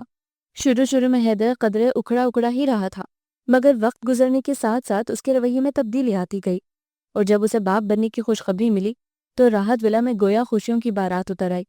راحت کا موڈ بھی بہت بہتر ہو گیا تھا، جبکہ ساحرہ اب اکھڑی اکھڑی رہنے لگی تھی۔ اسے دیکھتے ہی تنفر سے رخ بدل دیتی۔ وہ زیادہ تر اپنے کمرے میں بند رہنے لگی تھی۔ ازکی وجہ جانتی تھی کہ یہ سب اس وجود کے مرہون منت ہے جس نے ابھی اس دنیا میں آنکھ نہیں کھولی تھی۔ سائرہ کی نظریں بے حد چبھنے والی کٹی بھی ہوتی تھی۔ کبھی کبھی اسے اس کی براؤن چمکیلی آنکھوں سے وحشت ہونے لگتی۔ اس نے 9 سال اس گھر میں کسی تیسرے درجے کے ملازم کی طرح گزارے تھے۔ حیدر کی منکوحہ ہونے کے باوجود اس نے 9 سال حیدر کو دوسرے کنارے پر کھڑے دیکھا اور برداشت بھی کیا، جبکہ سائرہ کا ضبط 9 مہینوں میں ہی جواب دے گیا تھا۔ سائرہ نے حیدر پر احسان کیا تھا، وہ اور راحت بیگم وقتاً فوقتاً اسے جتاتی رہتی تھی۔ یہ احسان ازکی کے وجود پر بھی کیا گیا تھا۔ اسے فرش سے عرش پر بٹھایا گیا تھا۔ حیثیت سے بڑھ کر ملا یہ راحت کا فرمان تھا جسے سننا ازکی کی مجبوری تھی۔ حیدر خود بھی جانتا تھا کہ ساحرہ ان دنوں کس کرب سے گزر رہی ہے۔ اپنی محبت کا یوں بٹوارا کرنا بہت بڑے ظرف کی بات تھی، اور ساحرہ کا ظرف کتنا وسیع ہے اس کا علم صرف ازکی کو تھا۔ حیدر کے جانے کے بعد وہ بھوکی شیرنی کی طرح اس کے ارد گرد چکراتی رہتی اور زبان سے شعلے برساتی۔ راحت نے کبھی ساحرہ کو روکا نہیں تھا، بلکہ وہ خود بھی ایسی کوئی نہ کوئی بات ضرور کر دیا کرتی تھی جس سے اسے تکلیف پہنچتی رہتی۔ جب اس نے جڑواں بچوں کو جنم دیا تو راحت بیگم نے زید کو ہاتھوں میں لے کر ساحرہ کی گود میں ڈال دیا تھا۔ اس وقت ساحرہ نے صاف انکار کر دیا تھا۔ وہ کیوں کر ازکی کے بچے کو گود میں لیتی اور پالتی پوستی؟ اپنے انکار کو اس نے بڑے میٹھے لفظوں میں ڈبو کر پیش کیا تھا۔ یہ تو بہت چھوٹا ہے ابھی، اسے فی الحال ماں کی ضرورت ہے۔ راحت نے اسے ساتھ لپٹا کر چوما۔ وہ اس کی آزردگی محسوس کر چکی تھی۔ گھر آ کر ایک دفعہ پھر روٹین لائف شروع ہو گئی۔ راحت کی طبیعت اگرچہ ٹھیک نہیں رہی تھی، مگر پھر بھی وہ دونوں بچوں کو اٹھائے رکھتی۔ ازکی کو کم ہی بچوں کے قریب آنے دیتی تھی وہ۔ جب بچوں کو فیڈ کروانا ہوتا تو وہ اسے آواز دے لیتی۔ اس کے بعد ازکی کاموں میں مصروف ہو جاتی اور راحت انہیں اپنے کمرے میں لے جاتی تھی اور وہ دل محسوس کر رہ جاتی۔ اچانک موسم کی تبدیلی کی وجہ سے دونوں بچے بیمار ہو گئے تو مجبوراً راحت نے بچوں کو اس کے حوالے کر دیا۔ وہ تو ترس کر رہ گئی تھی بچوں کے لیے۔ جوں جوں وہ دونوں بڑے ہو رہے تھے، ماں کا لمس پہچاننے لگے تھے، خود ہی اوپری گود کو محسوس کر کے رونا چلانا شروع کر دیتے۔ راحت انہیں پچکارتی ہی رہ جاتی، مگر جو ہی اٹھاتی دونوں کا بھونپو آن ہو جاتا۔ اسی لیے راحت کا موڈ خراب رہنے لگا تھا۔ بچوں کے رونے کی آواز انہیں ناگوار گزرنے لگتی۔ اس دن بھی وہ دیا کو تخت پر لٹا کر دودھ لینے چلی گئی تھی۔ واپس آئی تو راحت کا تخت گیلا ہو چکا تھا۔ انہوں نے غصے سے چند ماہ کی بچی کو چپت رسید کر دی۔ دیا نے رونا شروع کر دیا اور راحت کا پارا بھی چڑھ گیا تھا۔ آفتی طوطے ہیں یہ بچے، ری ری ختم نہیں ہوتی ان کی۔ شور اور گندگی ان کی نفاست پسند طبیعت پر گراں گزرتی تھی، اور کچھ ساحرہ بھی انہیں بھڑکانے لگی تھی۔ وہ ذرا ذرا سی باتوں کو طول دے کر ہنگامہ مچا دیتی تھی اور پھر معصومیت کا ڈھونگ رچا کر رونا چلانا شروع کر دیتی۔ بچوں کی پہلی اور پھر دوسری سالگرہ انہی ڈراموں کی نظر ہو گئی۔ انہی خشک اور روکھے پھیکے دنوں میں ساحرہ نے اس کے ساتھ شدید جھگڑا کیا۔ ہمیشہ کی طرح چپ رہنے کی بجائے اس نے ساحرہ کو 2 ٹوک جواب دے کر گویا بھیڑوں کے چھتے میں ہاتھ ڈال لیا تھا۔ راحت کو بھی ازکی کا بولنا پسند نہیں آیا۔ انہوں نے حیدر کو فون کر کے بلایا۔ اس کے آنے سے پہلے ہی ساحرہ روتی دھوتی مہ کے چلی گئی تھی۔ راحت کے تن بدن میں آگ لگی ہوئی تھی۔ لاڈلی بھانجی کے آنسو دل پر گر رہے تھے۔ لے جاؤ اسے میری نظروں سے دور، ورنہ کچھ کر لوں گی میں۔ وہ اپنی تعلیم بھلائے جاہل عورتوں کی طرح واویلا کرنے لگی تھی۔ حیدر نے بھی پہلی مرتبہ اس پر چڑھائی کرنے کے بجائے کچھ اور سوچا اور پھر اسے بیگ تیار کرنے کا حکم دے کر باہر نکل گیا۔ ازکی خاموشی سے چند ضرورت کی اشیاء بیگ میں رکھ کر بچوں کو لیے اس کے پیچھے جا رہی تھی، جب راحت کی آواز نے اس کے قدم روک دیے۔ اب جا رہی ہو تو اس گھر میں آنے کی ضرورت نہیں، تمہارے لیے اس گھر کے دروازے بند ہو چکے ہیں۔ حیدر اسے مامی کی طرف چھوڑ کر چلا گیا تھا۔ ہفتے تک اس نے فلیٹ کا بندوبست کر کے ضروری سامان ڈالا اور پھر اسے لینے چلا آیا۔ اس نے اس چھوٹے سے فلیٹ میں نہیں گویا جنت میں قدم رکھے تھے۔ اپنا گھر، یہ احساس ہی بڑا دل نشین تھا۔ وہ ساری تھکن محرومیاں اذیتیں بھلائے اپنے گھر کو سنوارنے میں مشغول ہو گئی۔ بچے، گھر اور پھر حیدر کی آنکھوں نے پہلی مرتبہ کچھ رنگوں اور خوابوں کو محسوس کیا تھا۔ راحت کو جب فلیٹ کے متعلق خبر ہوئی تو کافی دیر ہو چکی تھی۔ انہوں نے حیدر سے باز پرس کی تو وہ لاپرواہی سے بولا، آپ ہی نے تو کہا تھا کہ میری نظروں سے دور لے جاؤ اسے۔ اب ظاہر ہے مجھے کچھ نہ کچھ بندوبست تو کرنا ہی تھا۔ ساحرہ اور راحت کی تدبیریں الٹ گئی تھیں۔ اس نے یہ سب کچھ اس لیے کیا تھا کہ حیدر ازکی کو چھوڑ دے، چونکہ مقصد تو پورا ہو چکا تھا۔ حیدر کو اولاد چاہیے تھی سو مل گئی۔ وہ اب ازکی کو نکلوانا چاہتی تھی، مگر ایسا ہوا نہیں تھا۔ ازکی کو مطمئن دیکھ کر اس کا حسد نفرت میں بدلنے لگا تھا۔ بچے، گھر، شوہر، وہ جاہل ان پڑھ عورت کس قدر مکمل تھی، جبکہ وہ خود کیا تھی؟ ایک خوبصورت چمکتا دمکتا ڈیکوریشن پیس۔ اس نے ازکی کے سکون میں سخت نوکیلا پتھر پھینک کر سب کچھ منتشر کر دیا تھا۔ گھر آ کر ساحرہ نے بھرپور نیند کی تھی۔ 2-3 گھنٹے سونے کے بعد اس وقت وہ فریش تھی۔ وہ نہا کر باہر نکلی تو فون بجنے لگا۔ دوسری طرف اس کی سہیلی سمن تھی۔ کافی دیر اس سے گپ شپ لگانے کے بعد اس نے فون رکھ کر اپنا جائزہ لیا۔ جدید تراش خراش کا خوبصورت سوٹ اس کے سراپے پر سج گیا تھا۔ وہ آئینے کے سامنے سے ہٹی تو دیا پر نظر پڑی۔ ایک جاندار مسکراہٹ نے اس کے لبوں کو چھوا۔ وہ دیا کے قریب بیڈ پر لیٹ کر اس کے من موہنے سے نقوش دیکھنے لگی تھی۔ خوبصورت ناک، چھوٹا سا دہانہ، لمبی لمبی سنہری پلکیں، اس کے نقوش حیدر سے بے حد ملتے جلتے تھے۔ دیا کا انتخاب اس نے اسی لیے ہی کیا تھا، ورنہ زیگ میں ازکی کا عکس دیکھ دیکھ کر اس کا بی پی شوٹ کر جاتا تھا۔ دیا جب اٹھی تو ایک دفعہ پھر ماما ماما کی گردان شروع کر دی تھی۔ تنگ آ کر اس نے ہولے سے جھنجھوڑا تھا اسے۔ میں بھی ماں ہوں تمہاری؟ نہیں، آپ نہیں ماما۔ ہاتھ پاؤں مارتے ہوئے اس نے چلانا شروع کر دیا۔ سائرہ نے نجمہ کو آواز دے کر دودھ کی بوتل منگوائی اور اس کے لبوں سے لگا دی۔ شام کو حیدر آیا تو دیا اسے دیکھ کر کھل اٹھی۔ سائرہ آئس کریم باؤل میں نکال کر اسے کھلا رہی تھی اور وہ نخرے کر کر کے کھا رہی تھی، بلکہ زیادہ منہ اور ہاتھوں پر مل رہی تھی۔ ارے یہ کون ہے کارٹون؟ حیدر نے کوٹ پھینک کر دیا کو اٹھا لیا تھا۔ کدل کارٹون؟ اسے آئس کریم سے لت پر ہاتھ حیدر کے منہ پر رکھا۔ یہ ہے۔ حیدر نے اس کے گال پر بوسہ دیا۔ میں؟ کارٹون؟ وہ کھلکھلائی۔ حیدر اسے گدگدانے لگا تھا۔ وہ بھی باپ سے کافی اٹیچ تھی۔ فریش ہو کر اس نے جوس پیا اور پھر ماں کو سلام کرنے ان کے بیڈ روم میں چلا گیا۔ سائرہ نے دیا کے کپڑے چینج کیے تھے۔ حیدر جب آیا تو پنک فراک پہنے گڑیا کے ساتھ کھیل رہی تھی۔ اس نے محبت پاش نظروں سے بیٹی کے چہرے کو دیکھا۔ اسے اچانک بابا کی بات یاد آ گئی تھی۔ وہ برسات کی ایک خوبصورت شام تھی۔ ان دنوں اس نے نیا نیا کالج جوائن کیا تھا۔ لان میں کرکٹ کھیلتے ہوئے اچانک زوردار شاٹ لگا تھا اور بال اڑتے ہوئے سدرا کے ماتھے پر جا لگی۔ وہ چیختی ہوئی گھاس پر 2 زانو بیٹھ کے رونے لگی تھی، جبکہ حیدر نے بیٹ پھینک کر ہنسنا شروع کر دیا۔ سدرا کی رونی صورت دیکھ کر اس نے بمشکل اپنی ہنسی ضبط کی تھی۔ اسی اثناء میں بابا بھی چلے آئے۔ کیا ہوا ہے میرے بیٹے کو؟ بابا نے فکر مندی سے اس کے چہرے پر پھیلے آنسوؤں کو دیکھا۔ سدرا نے پاس رکھا بیٹ اٹھایا اور حیدر کی ٹانگ پر دے مارا اور چلائی، اس نے مجھے مارا ہے بابا، دیکھے میرا ماتھا۔ وہ روتے ہوئے بابا کے کندھے سے جا لگی تھی۔ انہوں نے محبت سے اس کے ماتھے کو چوما اور پھر ساتھ لپٹا کر حیدر کو گھورا۔ گھر کو کرکٹ گراؤنڈ سمجھ رکھا ہے، آنکھوں پر اینکیں چڑھا کر کھیلو گے تو یہی ہوگا۔ چلو سوری بولو بہن سے۔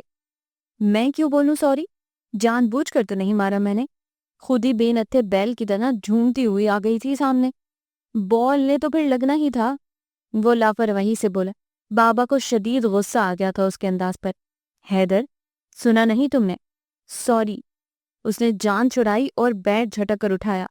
یہ کون سا طریقہ ہے معافی مانگنے کا؟ وہ بغیر ان کی طرف دیکھے پلٹنے لگا تھا جب بابا نے پکارا، کہاں جا رہے ہو؟ سوری بولنے کا طریقہ سیکھنے۔ وہ پیچھے سے چلایا۔ بابا کے لبوں پر مسکراہٹ آ گئی۔ انہوں نے آواز دے کر اسے واپس بلایا تھا۔ وہ منہ بناتا ہوا پلٹ آیا۔ سنو حیدر، یہ بیٹیاں بہت نازک، بہت پیاری ہوتی ہیں۔ جب تمہاری بیٹی ہوگی تو پھر تم سمجھو گے۔ اچانک ہی وہ سنجیدہ ہو گئے تھے۔ ان کی آنکھوں میں نمی تیرنے لگی۔ اس وقت تو اس نے لاپرواہی سے سر ہلا دیا تھا، مگر اب اپنی بیٹی کو دیکھ کر بہت سے پردے آنکھوں کے سامنے سے ہٹے تھے۔ کل کو اگر زید کرکٹ کھیلتے ہوئے دیا کو بال مارے تو پھر؟ حیدر نے سوچا اور اس کے دل کو کسی نے مٹھی میں جکڑ لیا تھا۔ اس نے ہاتھ بڑھا کر دیا کو سینے سے لگا لیا۔ ماما پاس جانا ہے، وہ باپ سے لپٹتے ہوئے منمنائی تھی۔ حیدر نے موبائل اور گاڑی کی چابی اٹھا کر اس کی انگلی پکڑی۔ ساحرہ کچن میں تھی۔ وہ دروازے کے قریب آ کر بولا، ساحرہ، میں ذرا دیا کو ازکی سے ملوانے لے کے جا رہا ہوں، 2 گھنٹے تک آ جاؤں گا۔ کیا مطلب ہے تمہارا؟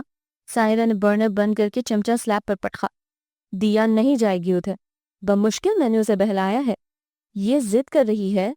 وہ نرمی سے بولا، تو کرنے دو، تمہیں کیا ہے، جاؤ اپنا کام کرو، اسے میرے پاس چھوڑ دو، اسی طرح ادھی ہوگی یہ۔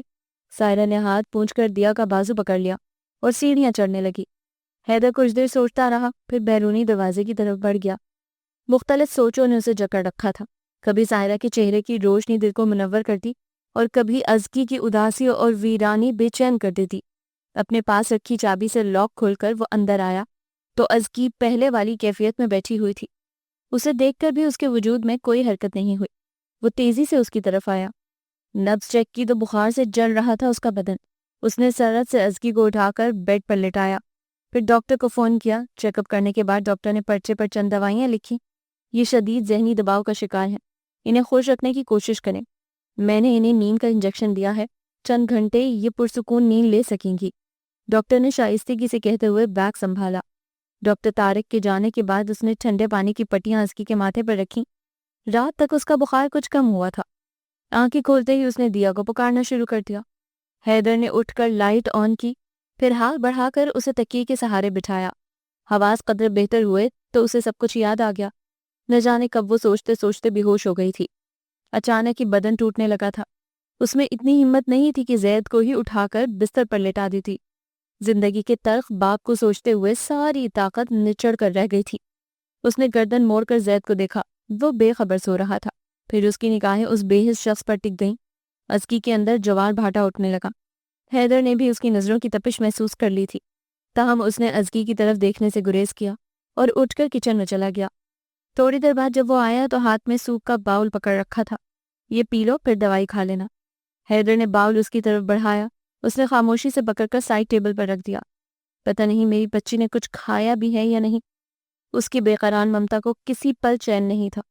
حیدر اس کی بے چینی کی وجہ جانتا تھا، اسی لیے رسانیت سے بولا، ازکی، دیا کی فکر نہ کرو، وہ بہت خوش ہے وہاں، ساحرہ بہت خیال رکھے گی اس کا، پھر امی بھی ہیں، میں اپنی ممتا کا کیا کروں، کسی پل سکون نہیں آتا مجھے، وہ بھررائی ہوئی آواز میں بولی تھی۔ عورت کی حیثیت ہی کیا ہے، اور پھر مجھ جیسی عورت کی؟ اس نے آنسو صاف کر کے تکیے پر سر پٹخا، جس کے آگے پیچھے کوئی نہیں، گھر ہے تو شوہر کا، اولاد ہے تو شوہر کی، مرضی ہے تو شوہر کی، وہ بڑبڑا رہی تھی۔ حیدر اٹھ کر اس کے قریب چلا آیا۔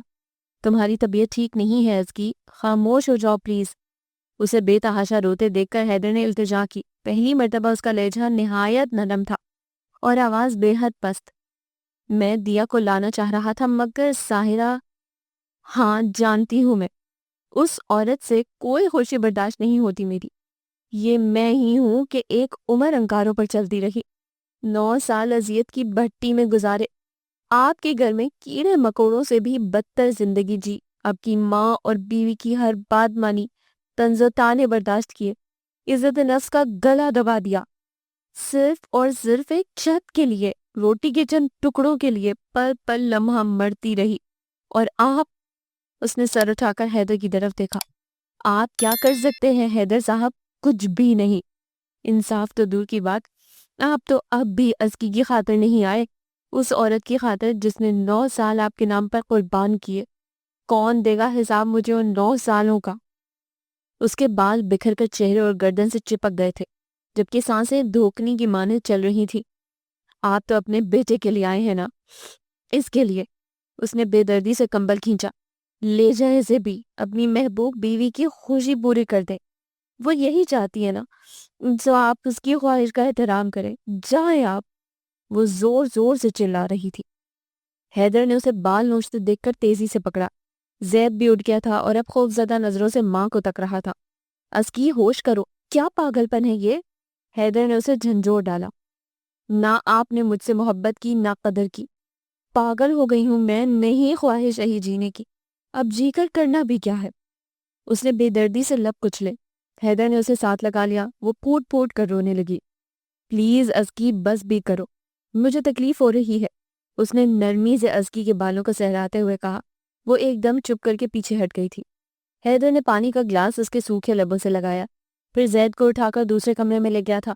زید کو سلا کر اس نے تمام لائٹس آف کی، سوپ ٹھنڈا ہو چکا تھا، وہ مائکرو ویو میں گرم کر کے لے آیا۔ ازکی بھی شاید تھک گئی تھی، اسی لیے جب حیدر نے اسے سوپ پلانا شروع کیا تو اس نے کوئی مزاحمت نہیں کی تھی۔ خالی باؤل میز پر رکھ کر اس نے میڈیسن نکالی، دوا کھا کر وہ لیٹ گئی تھی۔ حیدر نے بھی دوسری طرف آ کر تکیہ رکھا اور دراز ہو گیا۔ ساحرہ نے دیا کے لیے دلیا بنا کر فریج میں رکھا اور پھر اس کے بجتے سائرن کو خاموش کروانے کے لیے ٹی وی لگا دیا، مگر دیا ہی کیا جو چپ کر جائے۔ اس نے اسے ریموٹ پکڑا کر بہلانا چاہا مگر دیا نے اٹھا کر نیچے پھینک دیا۔ وہ اسے لے کر لان میں چلی آئی۔ اونگی بونگی سی حرکتیں کر کے اس نے دیا کو اپنی طرف متوجہ کیا۔ پچھلے 2-3 دن سے بخار کی وجہ سے نہ تو وہ سو رہی تھی نہ ہی کچھ کھا پی رہی تھی، مزاج بھی چڑچڑا سا ہو رہا تھا۔ سائرہ نے اسے جھولے پر بٹھایا مگر اس نے احتجاجاً چلانا شروع کر دیا۔ تنگ آ کر وہ اسے لیے اندر چلی گئی۔ راحت اس وقت آرام کر رہی تھی۔ اس نے کھانا کھا کر برتن سنبھالے، دلیا پیالے میں ڈال کر وہ بیڈ روم میں آ گئی۔ آج حیدر نے نہیں آنا تھا، 2 دن سے وہ ادھر ہی تھا، اسی وجہ سے سائرہ کا موڈ سارا دن خراب رہا۔ اہمیت جتانے کے اوچھے ہتھ کنڈے۔ حیدر نے فون پر اسے ازکی کی خرابی طبیعت کا بتا دیا تھا۔ سائرہ نے ریسیور پٹخ کر تنفر سے سوچا۔ تھوڑا سا دلیا زبردستی اسے کھلا کر اس نے دوا دی، جو کہ اس نے تھوڑی کھائی اور زیادہ گرائی۔ 2 دن سے دیا کو شدید بخار تھا، وہ ساری رات روتی رہتی، اس کی وجہ سے وہ بھی بے آرام رہی تھی۔ دن کو بھی سونے کا موقع نہیں مل سکا تھا۔ سائرہ کی آنکھیں نیند سے بوجھل ہو رہی تھی، جبکہ دیا کا شاید آج بھی جاگنے اور جگانے کا پروگرام تھا۔ ابھی آنکھ لگی ہی تھی کہ دیا کسمساتے ہوئے اٹھ گئی اور رونا شروع کر دیا۔ سائرہ جھنجھلا کر اٹھ بیٹھی۔ عجیب مصیبت گلے میں ڈال لی ہے۔ اس نے دیا کے بازو کو سختی سے پکڑ کر دوبارہ لٹایا۔ وہ بھاں بھاں کر کے چلانے لگی تھی۔ روتے روتے اسے شدید کھانسی آ گئی۔ سائرہ نے اس کی کمر سہلا کر سانس ہموار کیا۔ پانی پلا کر آخری کوشش کے تحت اس نے دیا کو تھپکنا شروع کر دیا۔ پھر اچانک اس کے ذہن میں خیال آیا۔ وہ سرد سے اٹھی اور دراز میں سے ایک درمیانے سائز کی شیشی نکال لائی۔ دودھ کی بوتل میں اس نے ننھی منی 2 گولیاں مکس کی اور 2 پانی کے ساتھ خود نکل لیں۔ دیا کی منہ سے بوتل لگا کر اس نے اطمینان بھرا سانس خارج کیا۔ کچھ دیر بعد دیا اونگنے لگی تھی۔ اسے بھی نیند کے شدید جھونکے آنے لگے تھے۔ تھوڑی ہی دیر میں وہ غافل ہو گئی۔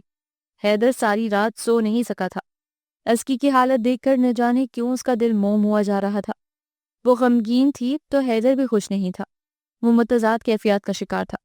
جن دنوں وہ ازکی کو اس نام نہاد بندھن سے آزاد کرنے کا سوچ رہا تھا، سائرہ وہ تکلیف دہ ڈاکٹری رپورٹس لے آئی۔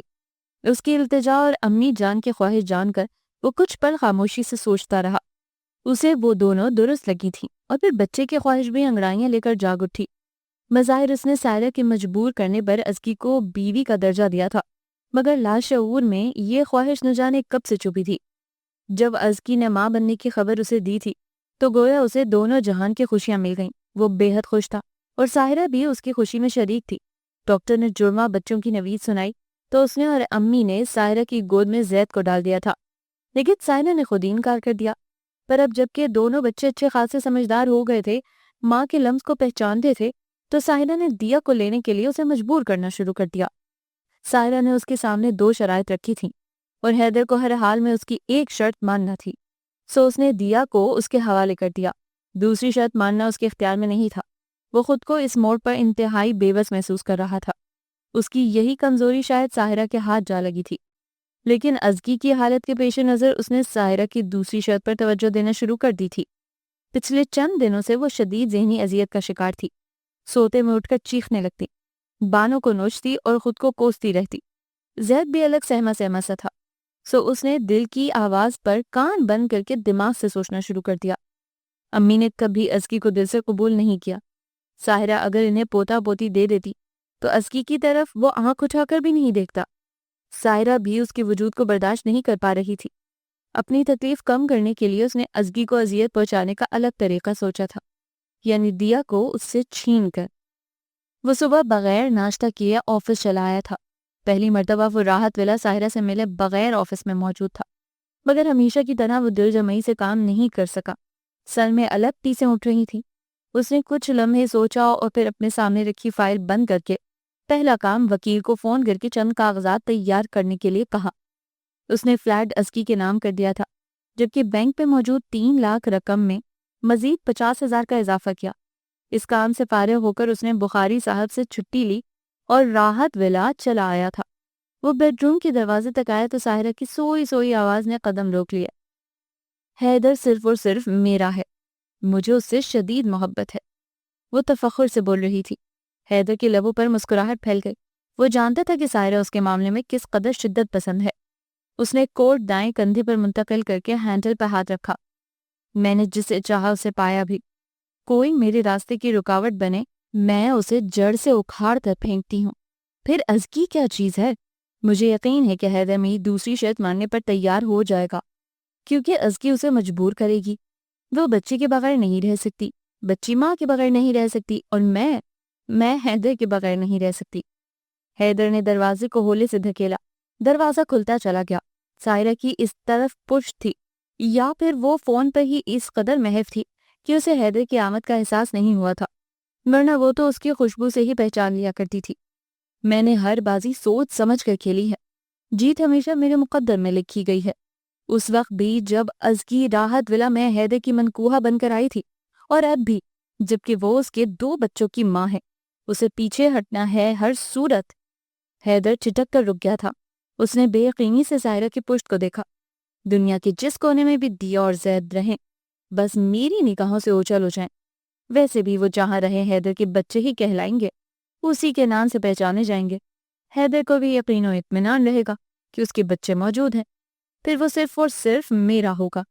کوئی ازکی ہمارے درمیان نہیں آئے گی، اور نہ ہی کسی اور دوسری عورت کا دھڑکا، وہ حقارت سے کہہ رہی تھی، جبکہ حیدر کو اپنی سماعتوں پر یقین نہیں آیا۔ الفاظ سے کہ شعلے اس کے تن بدن میں آگ لگ گئی۔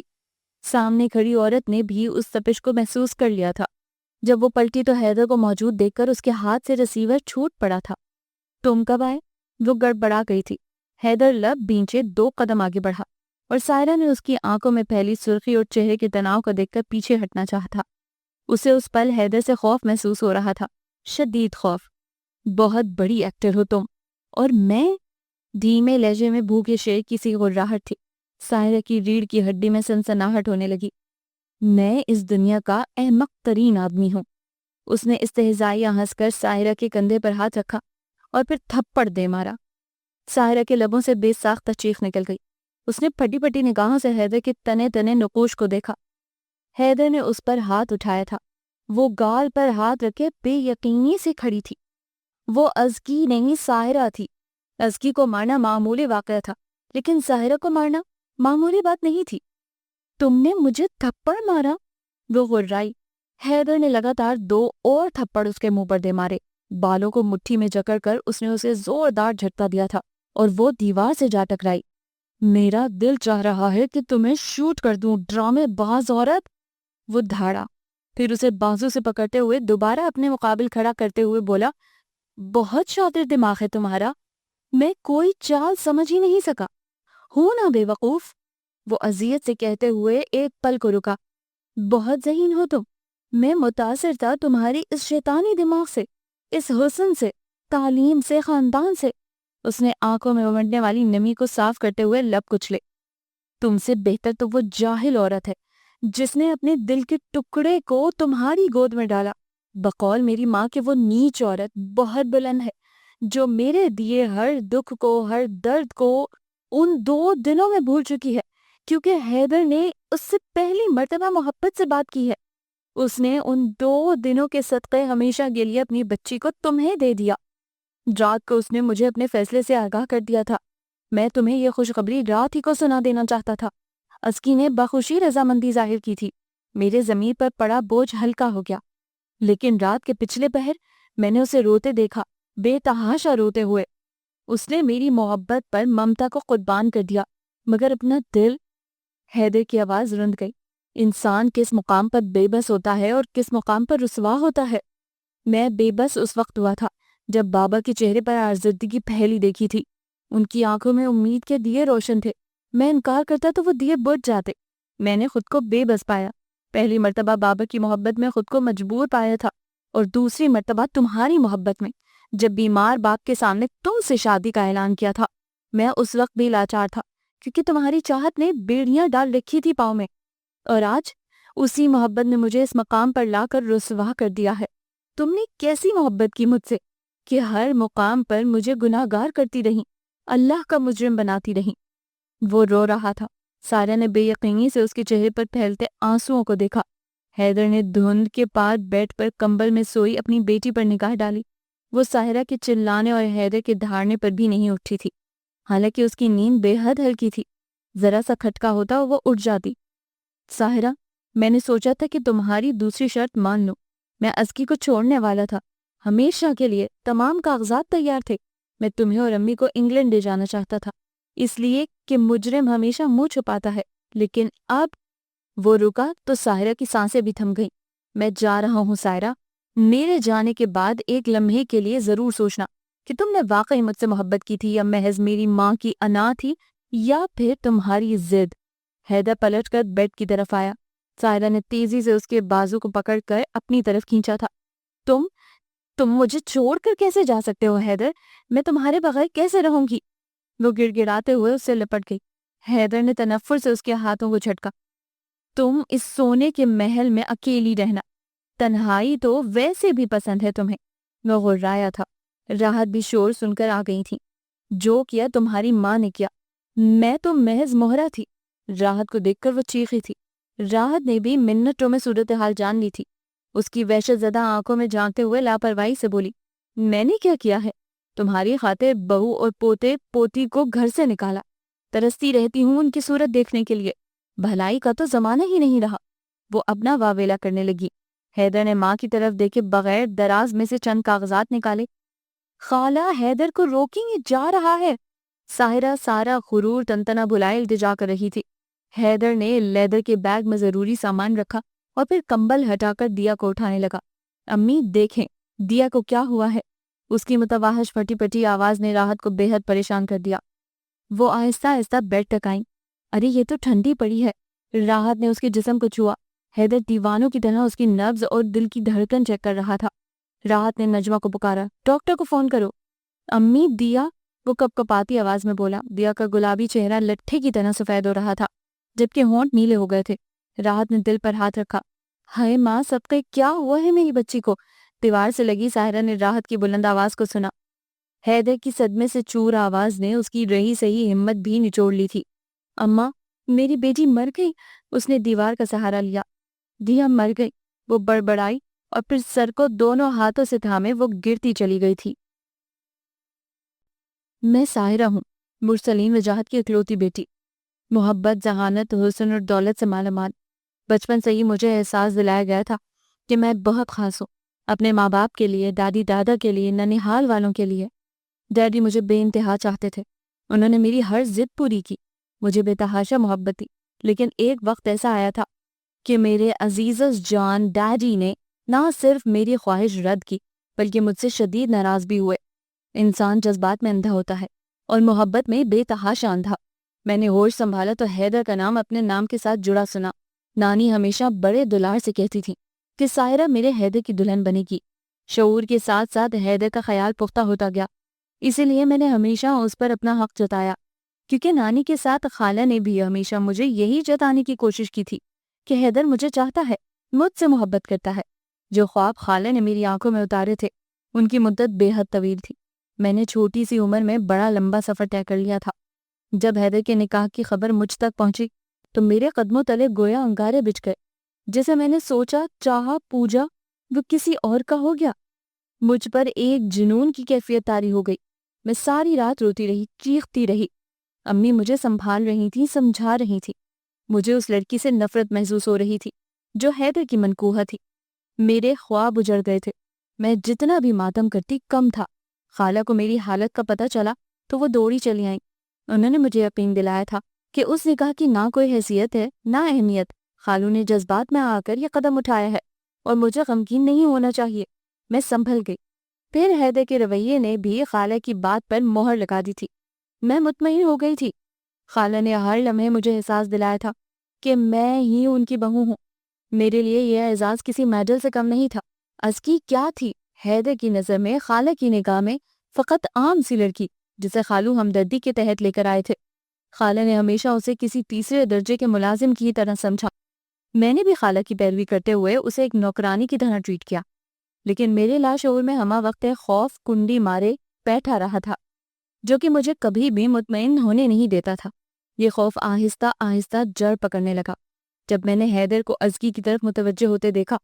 اگرچہ وہ اسے بلاتا نہیں تھا مگر اس کی آنکھیں، میری چھٹی حس نے مجھے احساس دلایا تھا کہ کچھ غلط ہونے والا ہے۔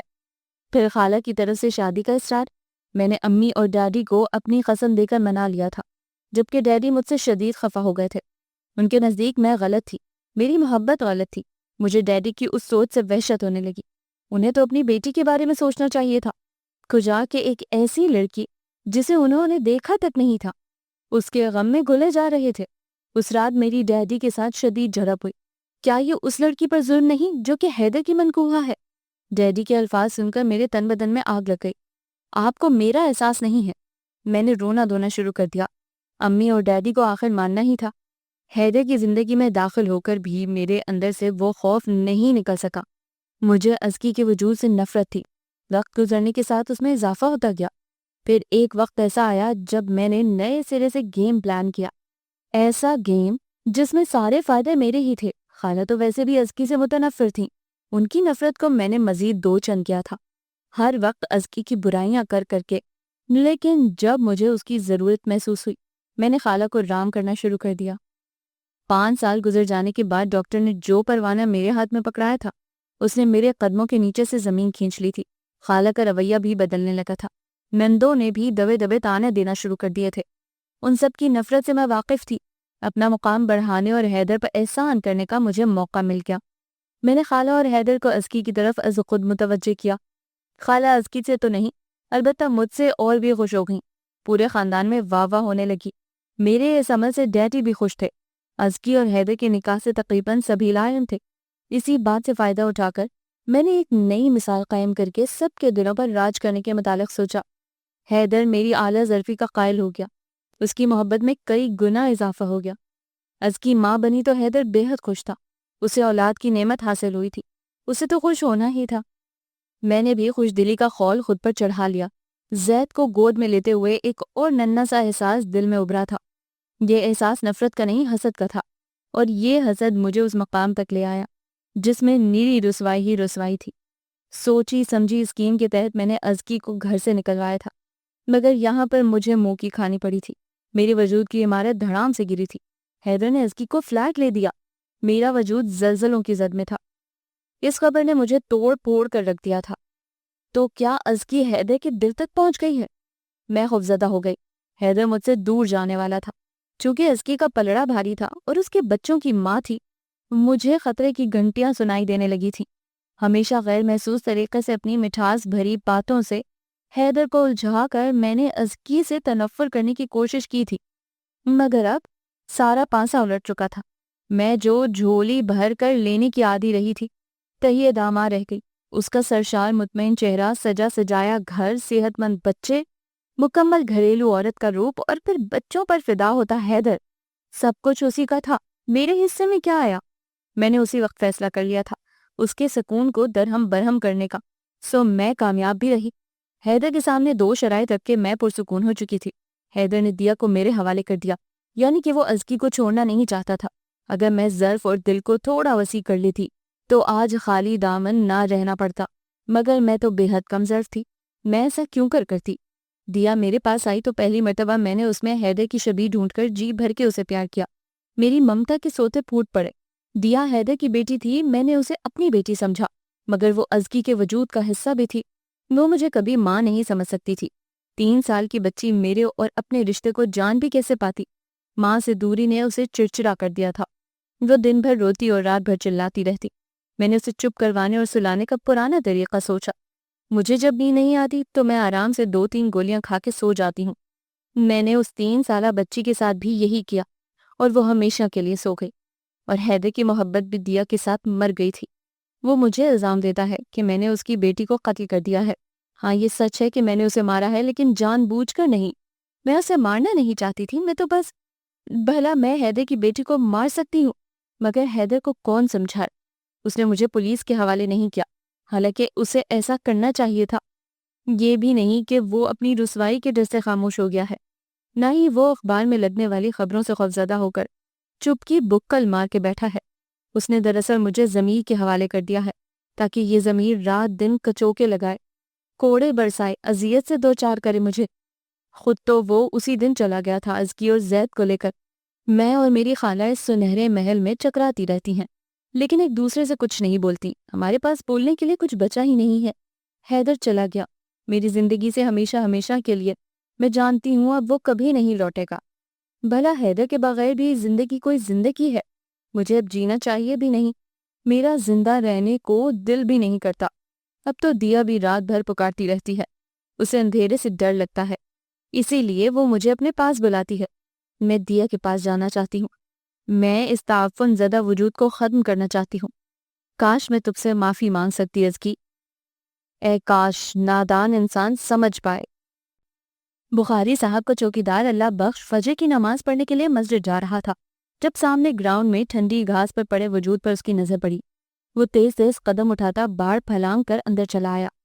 اللہ بخش حیران تھا کہ اتنی صبح ٹھنڈی گھاس پر کون لیٹا ہے۔ قریب آئے تو آنکھیں حیرت سے ابل پڑی۔ وہ کوئی عورت تھی جس کے منہ سے سفید جھاگ نکل کر گردن اور بالوں سے چپک گیا تھا۔ اللہ بخش نے جھک کر اس کا بازو پکڑا۔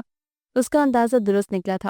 وہ عورت مر چکی تھی اور اسے مرے ہوئے کئی گھنٹے گزر چکے تھے کیونکہ اس کا وجود ٹھنڈ سے اکڑ گیا تھا۔ اللہ بخش نے اس کی کلائیوں میں پڑی سونے کی چوڑیوں اور بالیوں کو دیکھ کر عورت کی مالی حیثیت کا تعین کیا، پھر تھکے تھکے قدموں سے اعلان کروانے کے لیے چل دیا۔ اس کے علاوہ وہ کچھ اور کر بھی نہیں سکتا تھا۔ وہ پارک سے باہر نکلا تو ایک گھبرائی سی بوڑھی عورت کو دیکھ کر ٹھٹک گیا۔ اللہ بخش نے اسے آواز دی۔ وہ راحت تھی جو کہ ساحرہ کو اس کے کمرے میں نہ پا کر گھبراتے ہوئے باہر نکل آئی تھی، اور جب گیٹ کھلا دیکھا تو ان کا کلیجہ حلق میں آ گیا۔ اللہ بخش نے انہیں پارک میں پڑی اس مردہ عورت کے متعلق بتایا۔ راحت کی آنکھیں ابل پڑیں۔ وہ گمسم سی اس کے ساتھ چل رہی تھی۔ آج وہ پورے 8 برس بعد اس سرزمین پر قدم رکھ رہا تھا۔ اس کے ساتھ اس کی بیوی ازکی تھی جو کہ 4 سالہ دیا پر کڑی نظر رکھے ہوئے تھی۔ دیا اپنی بڑی بڑی آنکھوں میں حیرت سموئے ارد گرد کے مناظر کو انتہائی دلچسپی سے دیکھ رہی تھی، جبکہ زید قدرے بیزار سا تھا کیونکہ اس کی نیند ادھوری رہ گئی تھی۔ ٹیکسی کے ذریعے وہ گھر پہنچے تھے۔ اپنے آنے کی اطلاع اس نے بہنوں کو نہیں دی تھی، اسی لیے راحت ولا میں سناٹوں نے استقبال کیا۔ اس نے پھاٹک کھولا اور اندر چلا آیا۔ دھول مٹی اور جگہ جگہ گند بکھرا ہوا تھا۔ دیا نے لان میں موجود جھولے کو دیکھ کر شور مچانا شروع کر دیا۔ زید اور دیا دونوں بھاگتے ہوئے جھولے تک گئے اور پھر دونوں میں زوردار قسم کی جھڑپ ہوئی۔ ہمیشہ کی طرح اب بھی ازکی نے دونوں کی صلح کروائی۔ بیٹا آپ بعد میں لے لینا، پہلے چھوٹی بہنا کو جھولا لینے دو۔ وہ منہ بناتا ہوا دیا کو جھولے پر بٹھانے لگا۔ دیا خوب چہک رہی تھی۔ اس کی معصوم چہکار نے برسوں کی چھائی خاموشی کو توڑ ڈالا۔